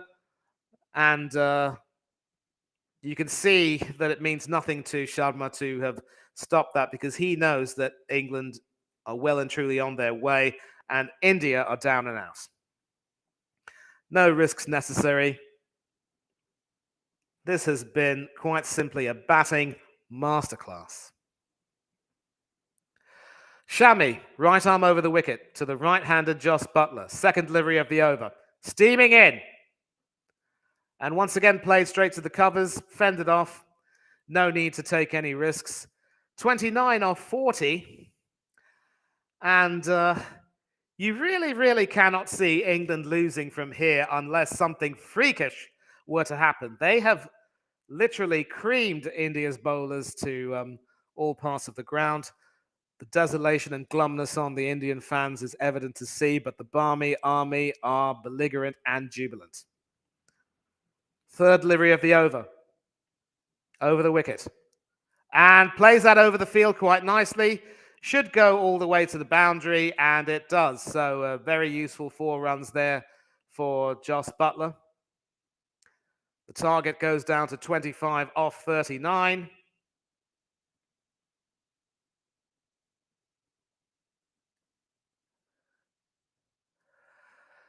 Once again, sitting up quite nicely. Buttler knows where the fielders are, plays that over the field quite expertly. This has been a T20 tournament to savour for Jos Buttler and Alex Hales. 25 needed now off 39. A fuller delivery, fended to the covers, no runs there. And I'm sure that Buttler and Hales will be hoping to remain unbeaten at the end. But even if they don't, I'm more than certain that this partnership has been enough to see them through. And you can see just how glum the Indian fans are. The players also know that they've more than met their match. 2 deliveries left of Shami's over the wicket to the right-handed Buttler. And he boshes that. He gets the height, but does he get the distance? Yes, he does. A huge 6 straight down the ground. That brings up England's 150 with style. 19 left off 37 balls. Not even 3 and over, actually barely 3 and over. And you should say that they're home and dry. This has been quite simply brilliant. And 100 meters, just superb. An absolute biggie, as they would say. Buttler, you bloody beauty. You see the alliteration there. Last delivery of Shami's over. What does he do? An opening partnership, 150. Will this be broken now? Well, there's height, but there's not the distance. It should be broken. And it isn't. It is actually misfielded. And it goes all the way to the boundary. And that just sums up India's night. Surya Kumar Yadav affording a smile because he knows that the game has long since been up. It has been one of those days where nothing has gone right for India. Everything has gone right for England. 150 for no loss after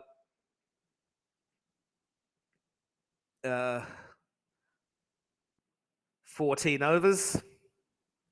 11 and over. And they just need 15 from the remaining 36 balls. Surely they won't muck it up from here. No. And I know that Buttler and Hales will want to stay unbeaten. It would be tragic, of course, if Hales weren't to get his T20 100, because goodness knows he's deserved it. But obviously with the field up, the ball is there to be hit. And the Barmy Army are jubilant. And so might as well bring on Akshar Patel to finish off proceedings, maybe.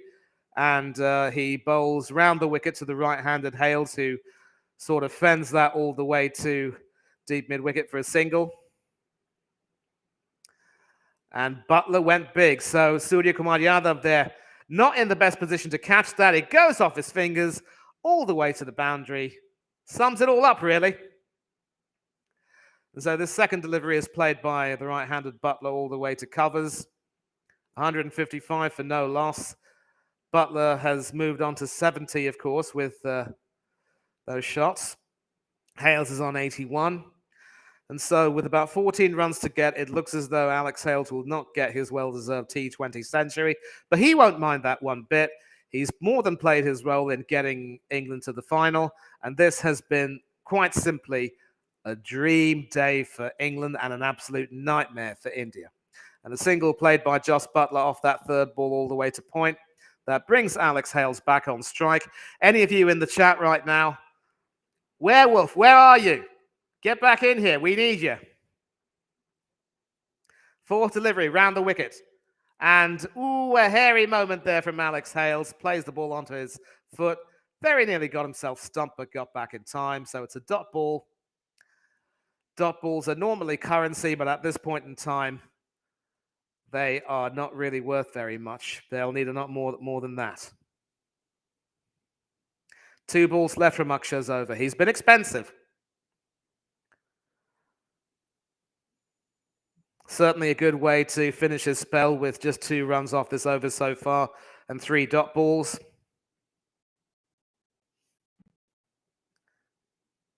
And attempted a stumping over there, but no dice. 156 for no loss after 15 overs. And you just have to say that it will not be long now.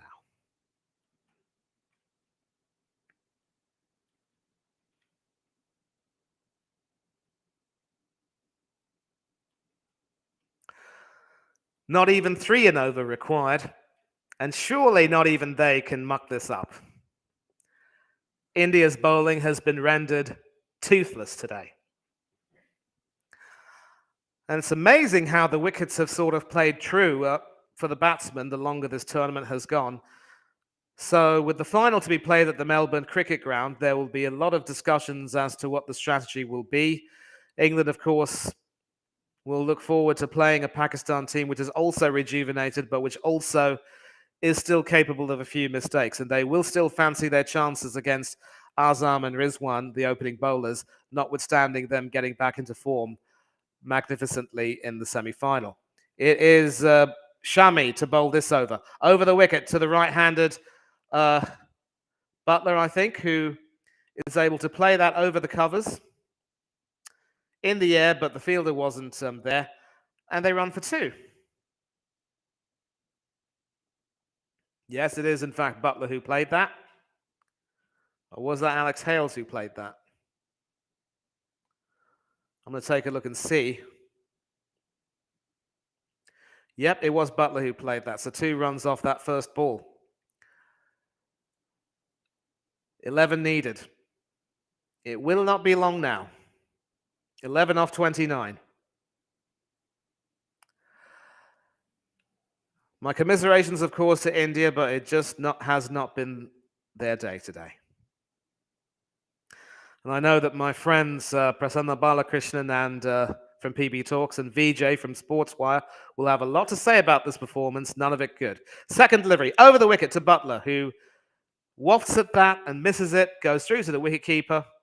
No risks needed. They're home and dry. 73 not out for Buttler, 81 not out for Hales. And you can see the broad smile on Liam Livingstone and a few other players, but they will definitely break out into smiles once the winning runs are hit. Everything that could go right has gone right today for England. And I think their decision to bowl first has indeed been vindicated. Over the wicket, Shami plays that along the ground, Buttler. That finds the fielder at deep cover. Will they run for 2? No, thank you. 10 runs needed off 27.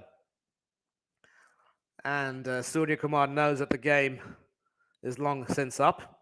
And certainly that misfield, which went for 4, that drop catch rather, which ended up going for 4, has pretty much summed up India's day. It has been quite simply abysmal. But what can you do? Such is life. 3 balls left from this over from Ahmed Shami, still over the wicket, this time to the right-handed Alex Hales, who thwacks that all the way over covers, but it just evades the fielder. at the deep mid-wicket area. Not the deep mid-wicket, deep cover area, and that goes for 4. So obviously backing away, slashing at that, getting the full face of the bat on that, sending it a long way. Would have been a scare if Pandya had been able to run in, but couldn't quite get there in the end. And that is a nice 4 over the covers. 6 off 26 now. Can they finish it off in this over? One big 6 will do it. Will Hales finish it off? Well, an appeal for an LBW, but that goes down the leg side. That will probably be classed as a leg by because I believe Hales missed that. 5 off 25. But again, it will not be long now. An attempted slower ball that from Mohammad Shami, but that was smacked over the covers. Full face of the bat, leaving Hardik Pandya no chance at deep extra cover. And you can see the Union Jack flag being raised, waved rather by some support in the crowd. It will be over bar the shouting. 5 off 25. Last ball of Shami's over. And that is smacked all the way. Does that go for 6? Yes, it does! And Jos Buttler finishes it off in style with a huge 6 over long on. England crush India by 10 wickets with 4 overs to go. This has been quite simply an absolute masterclass from England. India can only look back and wonder, what if? What a partnership this has been. 170 unbroken.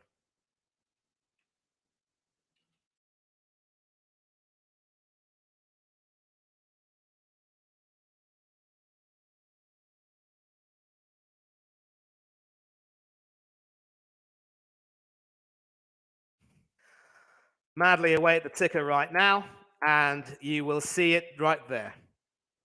England winning by 10 wickets, and they will play Pakistan in Sunday's final at the MCG, a repeat of the 1992 ODI final 30 years ago. And you can see the Indian players disconsolate. They know that they've been outplayed today. They did play magnificently to get to the semi-finals, but they just ran into an opening partnership in red-hot form. Easily the best opening partnership of this tournament. And smiles all around in the England camp. For India, it's a case of what might have been. And I remember voting for Alex Hales as man of the match. Will he still be man of the match now? Because quite simply, this has been an absolute masterclass. And the bowlers of India were left ragged, completely toothless, impotent, for want of a better word. And you can see the delight on the England players. Moeen Ali, Adil Rashid, Liam Livingstone. Every single player has played their part.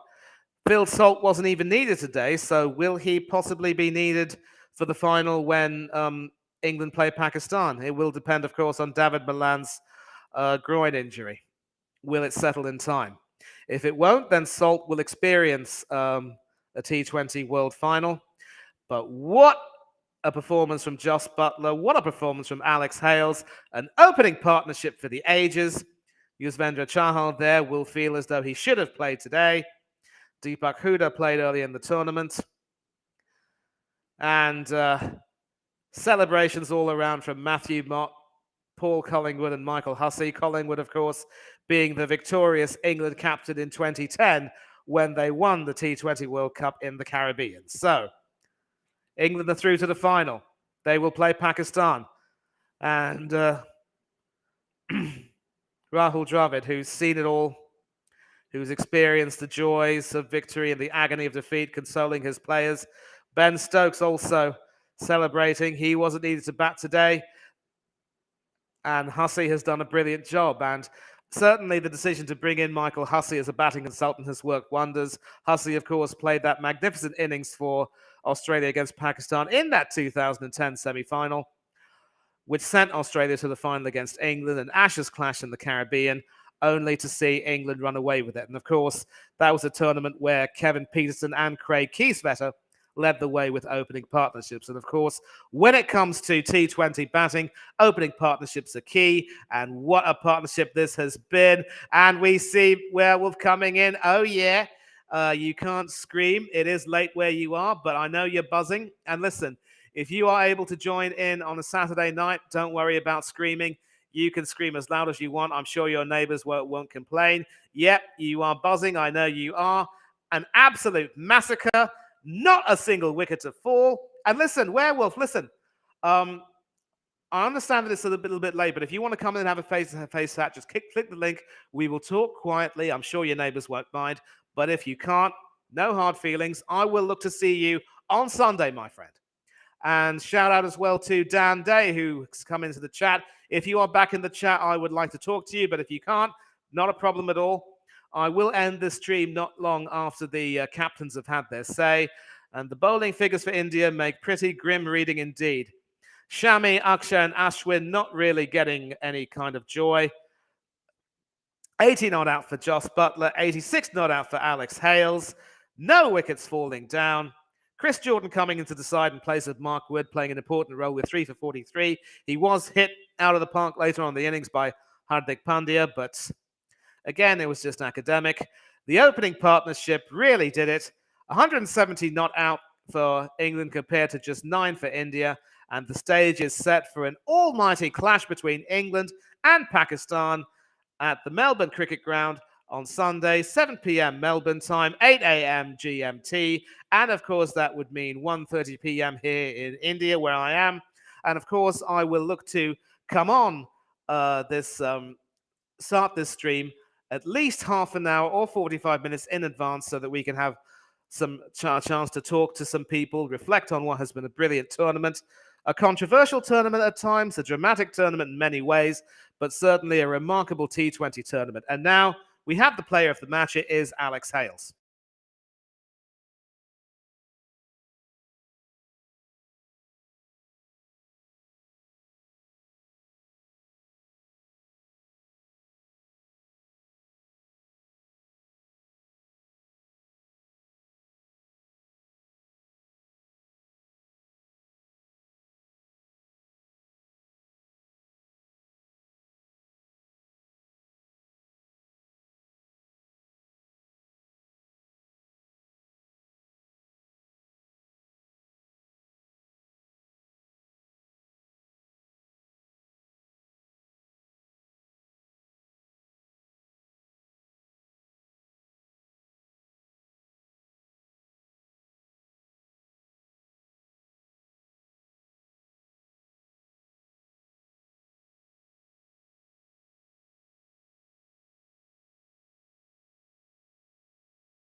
So obviously Alex Hales chatting to Harshab Bhogle, and I'm not sure it was a very uncomfortable moment for the CEO of the Indian Sports Network, Star Sports, to hand that Man of the Match award to Alex Hales, but it had to be done. And obviously talking about the game plan, it certainly was a good wicket to bat on later on the innings, and obviously the decision to bat second was proved to be the right call. It's as if, the hallmark of England's play has been obviously to get a big opening partnership, and that's sort of how it's proved so far. And this has probably been, arguably, easily been their best partnership of the tournament.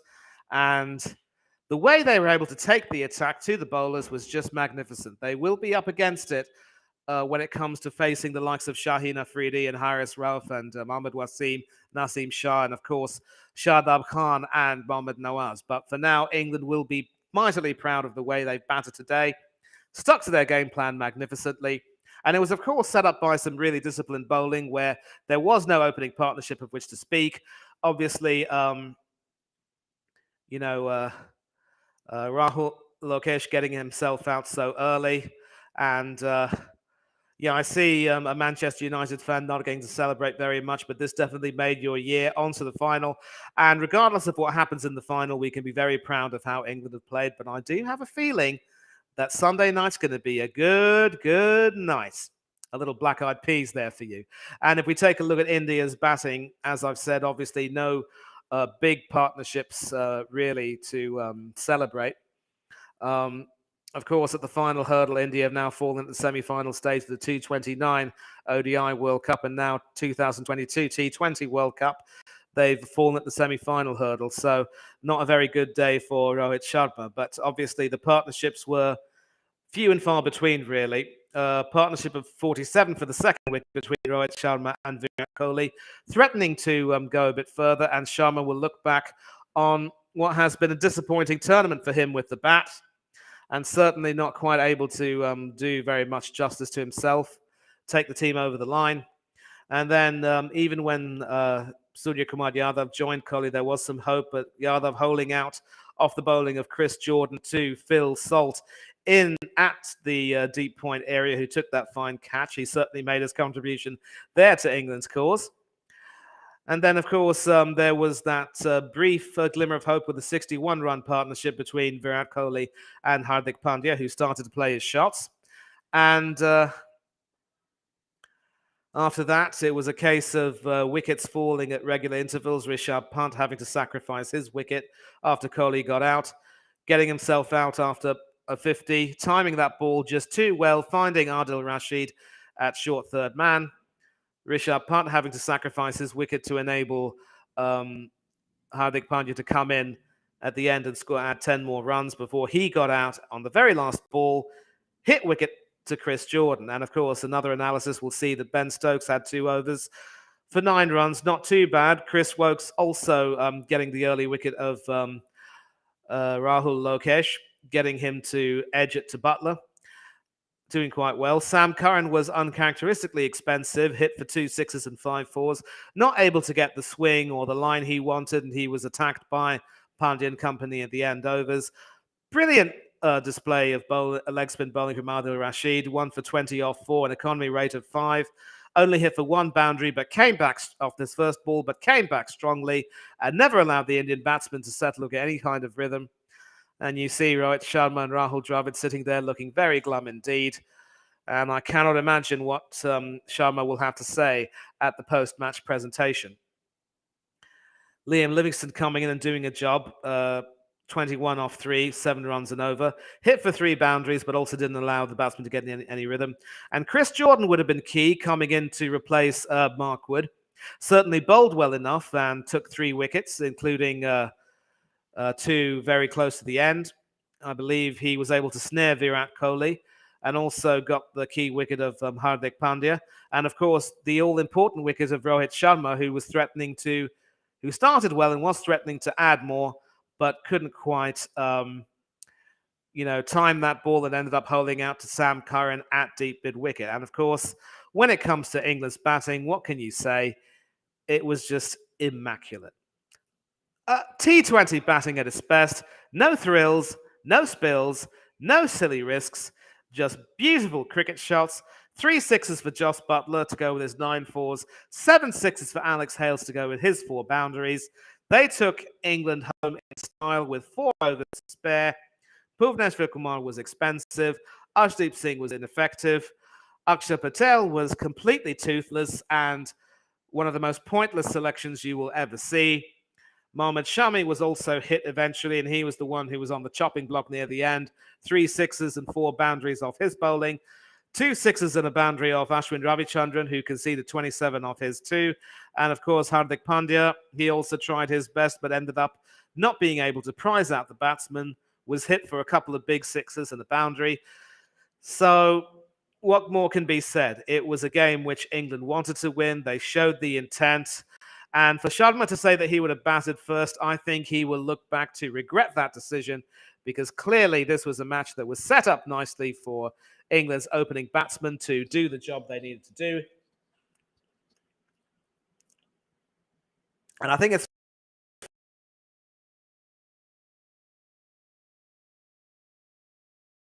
fair to say issues with England's performance against Sri Lanka, just stuttering through over the line at the end. And now we come to the post-match presentation.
Okay, so a rather delighted Joss Buttler and an absolutely dejected Rohit Sharma. Sharma going first.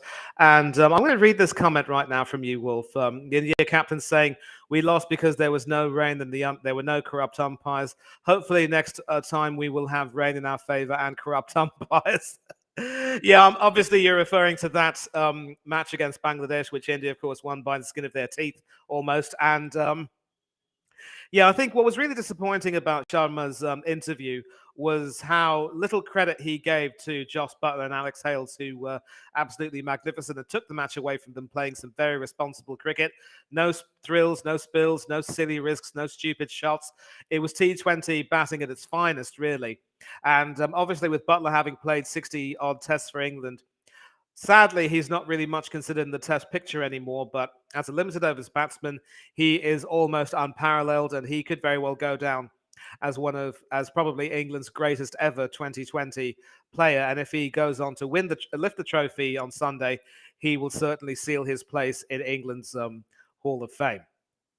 But yeah, so there was no credit forthcoming from Rohit Sharma, and all he said was that, they batted well enough to post a competitive total, but just weren't up to it with the ball and in the field.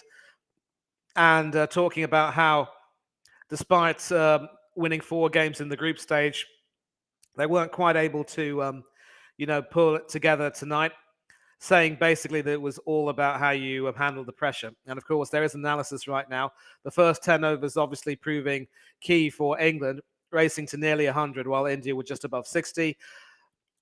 Continuing their capitalization in the middle overs from 11 to 15 with 58 runs for no loss, compared to about 38 for India. And although India did play quite well in the end overs, in the end it was just academic. And so Sharma will look back on this tournament with disappointment. No questions about his own form.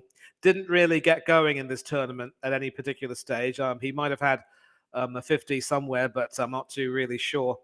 But it will be interesting again to see what happens to him. He will still continue, of course, as India's captain in all formats, but I think he will look back personally on this tournament as a big disappointment for him. If we were to take a look at the analysis of his recent scores, I'm going to take a look at that and see if I can find it. Yeah, so he did score a 50 against the Netherlands in Sydney, but that really was as good as it got for him. And yeah, throughout this tournament, he's not really gotten going at all. Scores of 15 against Australia.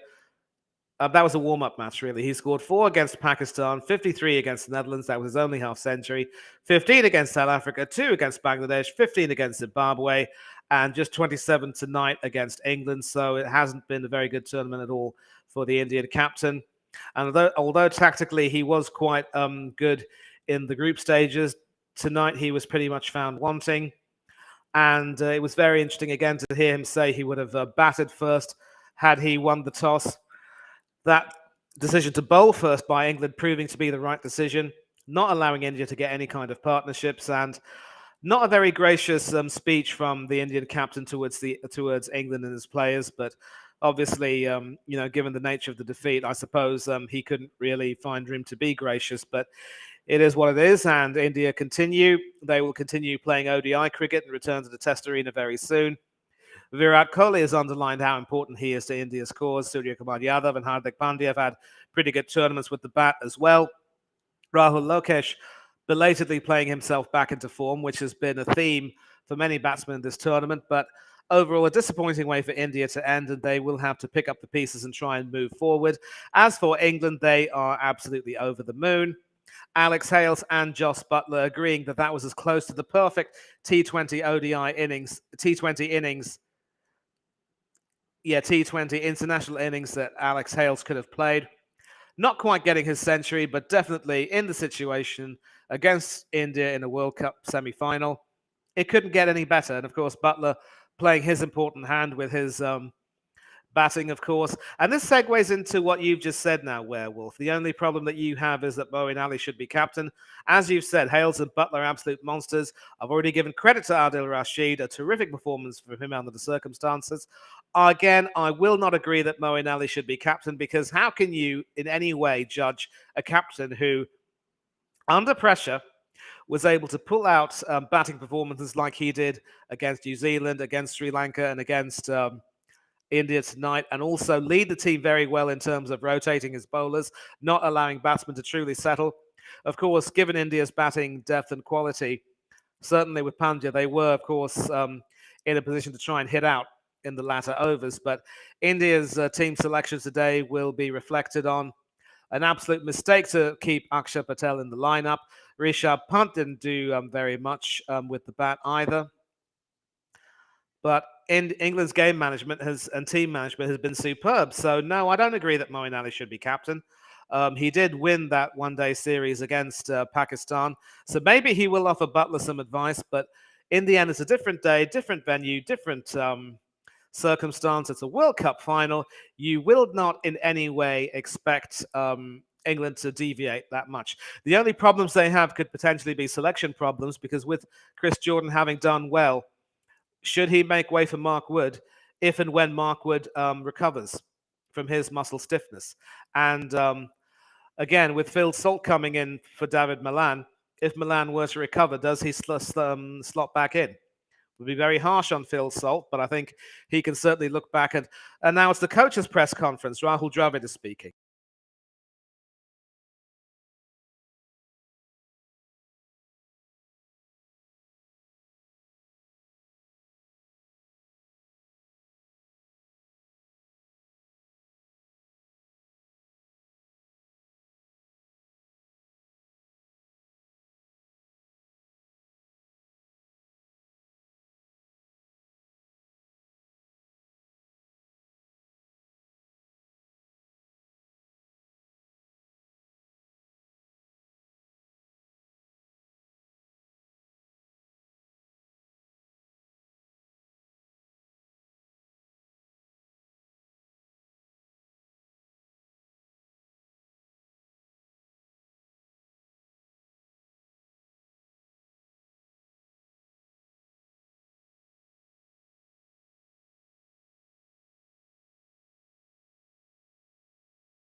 Okay, so obviously Rahul Dravid there being subjected to some very aggressive questioning by the Indian journalists, and also was asked an interesting question about whether or not Indian players could benefit from playing in the Big Bash and other 2020 leagues around the world.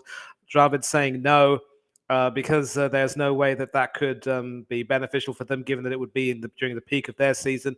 It would affect their domestic season, and their first-class game and the Test game would be affected. So no, that wouldn't be an option. But players, of course, have gone to England to play county cricket over the years. I believe Cheteshwar Pujara and Ajinkya Rahane are still playing over there in England. So I think the experience they will get should stand them in good stead. Pujara, of course, has come back. Hopefully, Rahane will come back to the Indian team as well. Okay, and that was the last question. So Dravid facing more of a grilling over there. Basically, no answers as to why India were unable to take any wickets. Basically, they got their length and line all wrong, weren't able to get the swing that they wanted. I think Sharma said that they were able to get some swing, but that was sort of at the wrong end, weren't able to capitalize on that. And again, it was just T20 batting at its finest. And obviously, Jos Buttler is a well-known name in Indian cricket circles from his stint in the Indian Premier League. And it was just as perfect a batting display from Buttler and Hales as you could get. And you could see again India sort of not being able to capitalize on the middle overs 11 to 15, only getting 38 runs, 68 in the last 5 overs, but at the cost of 3 wickets. And, you know, and sort of in their power play, they've had the lowest run rate in the power play at an even 6 and over, so it hasn't really been a good start by the opening batsman. Obviously, Rohit Sharma and Rahul Lokesh being not quite in the best of form has not helped them. And for England, well, they can look forward to a terrific final. It's been a great recovery from them. And as Buttler said to Harshab Bhogle, the Indian match, the Ireland match is a long way away. And they've recovered magnificently since then. They were washed out again with Australia, but battled brilliantly to win against New Zealand, started against Sri Lanka, and over here in the semi-final, they came up magnificently. And of course, Sharma's form is being discussed at the moment. Now, back to you, Werewolf. Thank you very much for staying in with me all the time. A fine batsman, without any doubt. Fielding placement's not quite strong enough. Well, here's the thing. When you rotate your bowlers as well as Buttler has done, and make sure the bowlers are able to bowl to the batsman's weakness and not able to make the batsmen play their shots, fielding placements aren't really too much of an issue. I take your point when you say that they could perhaps be a little bit more aggressive. Certainly a slip fielder or two to a fast bowler bowling an off-stump line wouldn't go amiss. But having said that, you know, you can't complain about a performance like this. And seriously, you can't. And again, India hitting out in the last overs, 5 overs of the match of their innings was really to be expected. And it was just a good display in the end. I mean, I will admit that I was a little bit worried when Hardik Pandya was hitting out near the end, but it proved to be academic in the end because Buttler and Hales made it so. And, you know, it's always been their plan, really. I'm not too sure how the commentators missed this because in the last 3 matches against New Zealand, Sri Lanka, and of course today, they had partnerships of about 80 odd, which went over 10 overs against New Zealand. And obviously, they had a 72-run partnership at the beginning against Sri Lanka, which should have helped see them through, only for a typical Indian batting collapse to, you know, put paid to those hopes, almost. But this partnership today was just magnificent.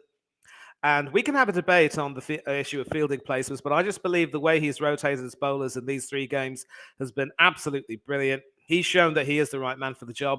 If he might need some advice, then maybe he can get it from someone like a Moeen Ali or even a Ben Stokes, who, of course, happens to be the Test captain. He certainly has a good leadership group around him. So I think, you know, when it comes to the captaincy, I think Buttler deserves to keep it. He has been brilliant so far in this tournament. And if there's one shining light from India's point of view, it, of course, has been Virat Kohli, whose form has been quite brilliant. And today it was no different. Another half century, could have gone on to more, only to just time his shot off Chris Jordan a little bit too well to find Adil Rashid at short third man. A 6 and 4 boundaries in his innings certainly played the anchor role of perfection, and he will certainly have a few good years left in him, even if his captaincy days are effectively done and dusted. And now, as to your talk about the team selection, well, Wood can recover quickly. You don't think Jordan should be dropped. Well, you're going to have to make up your mind. It's one or the other. And I think, yeah, 296 runs, 4 away from 300 for the tournament. Kohli has been exceptional. 239 for Surya Kumar Yadav. 201 for Glenn Phillips, mostly from that century, and then a few others coming in. But I think it's fair to say that with Buttler and Hales having done so well right now, those totals could very well be put at risk. But in T20 and ODI World Cups, Kohli has 22 half centuries, gone one above the legend that is Sachin Tendulkar.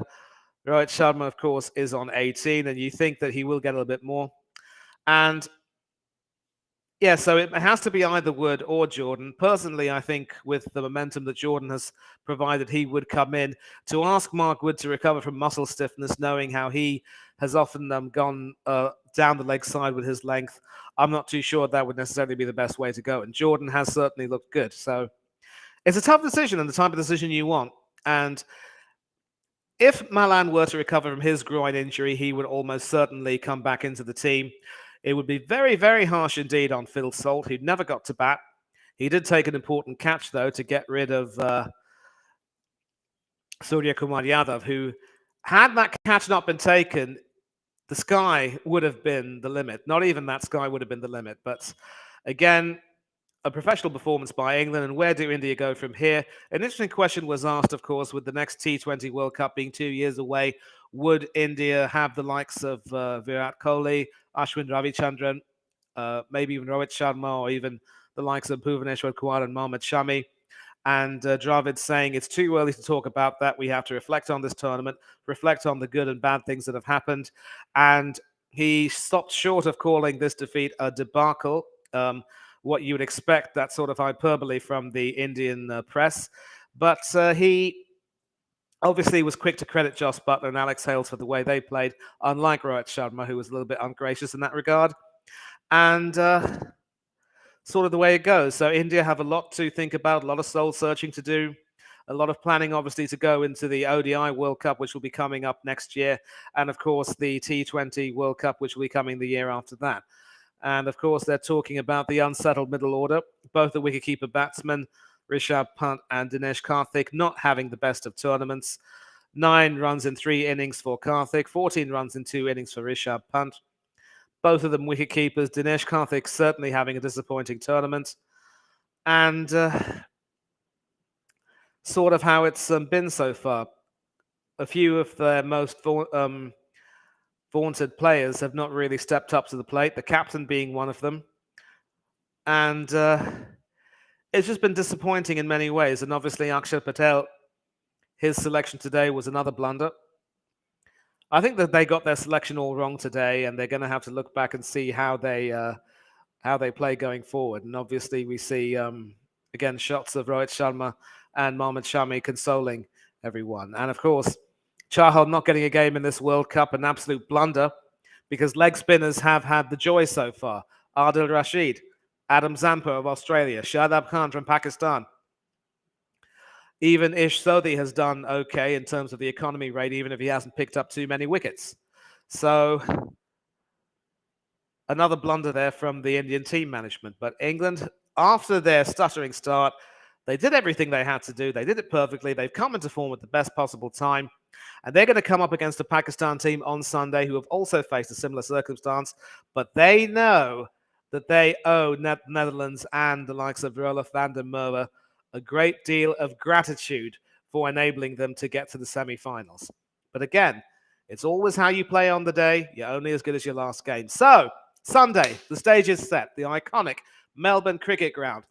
7 a.m. local time in Sydney. 7 p.m. rather, local time in Sydney. That will be an evening clash.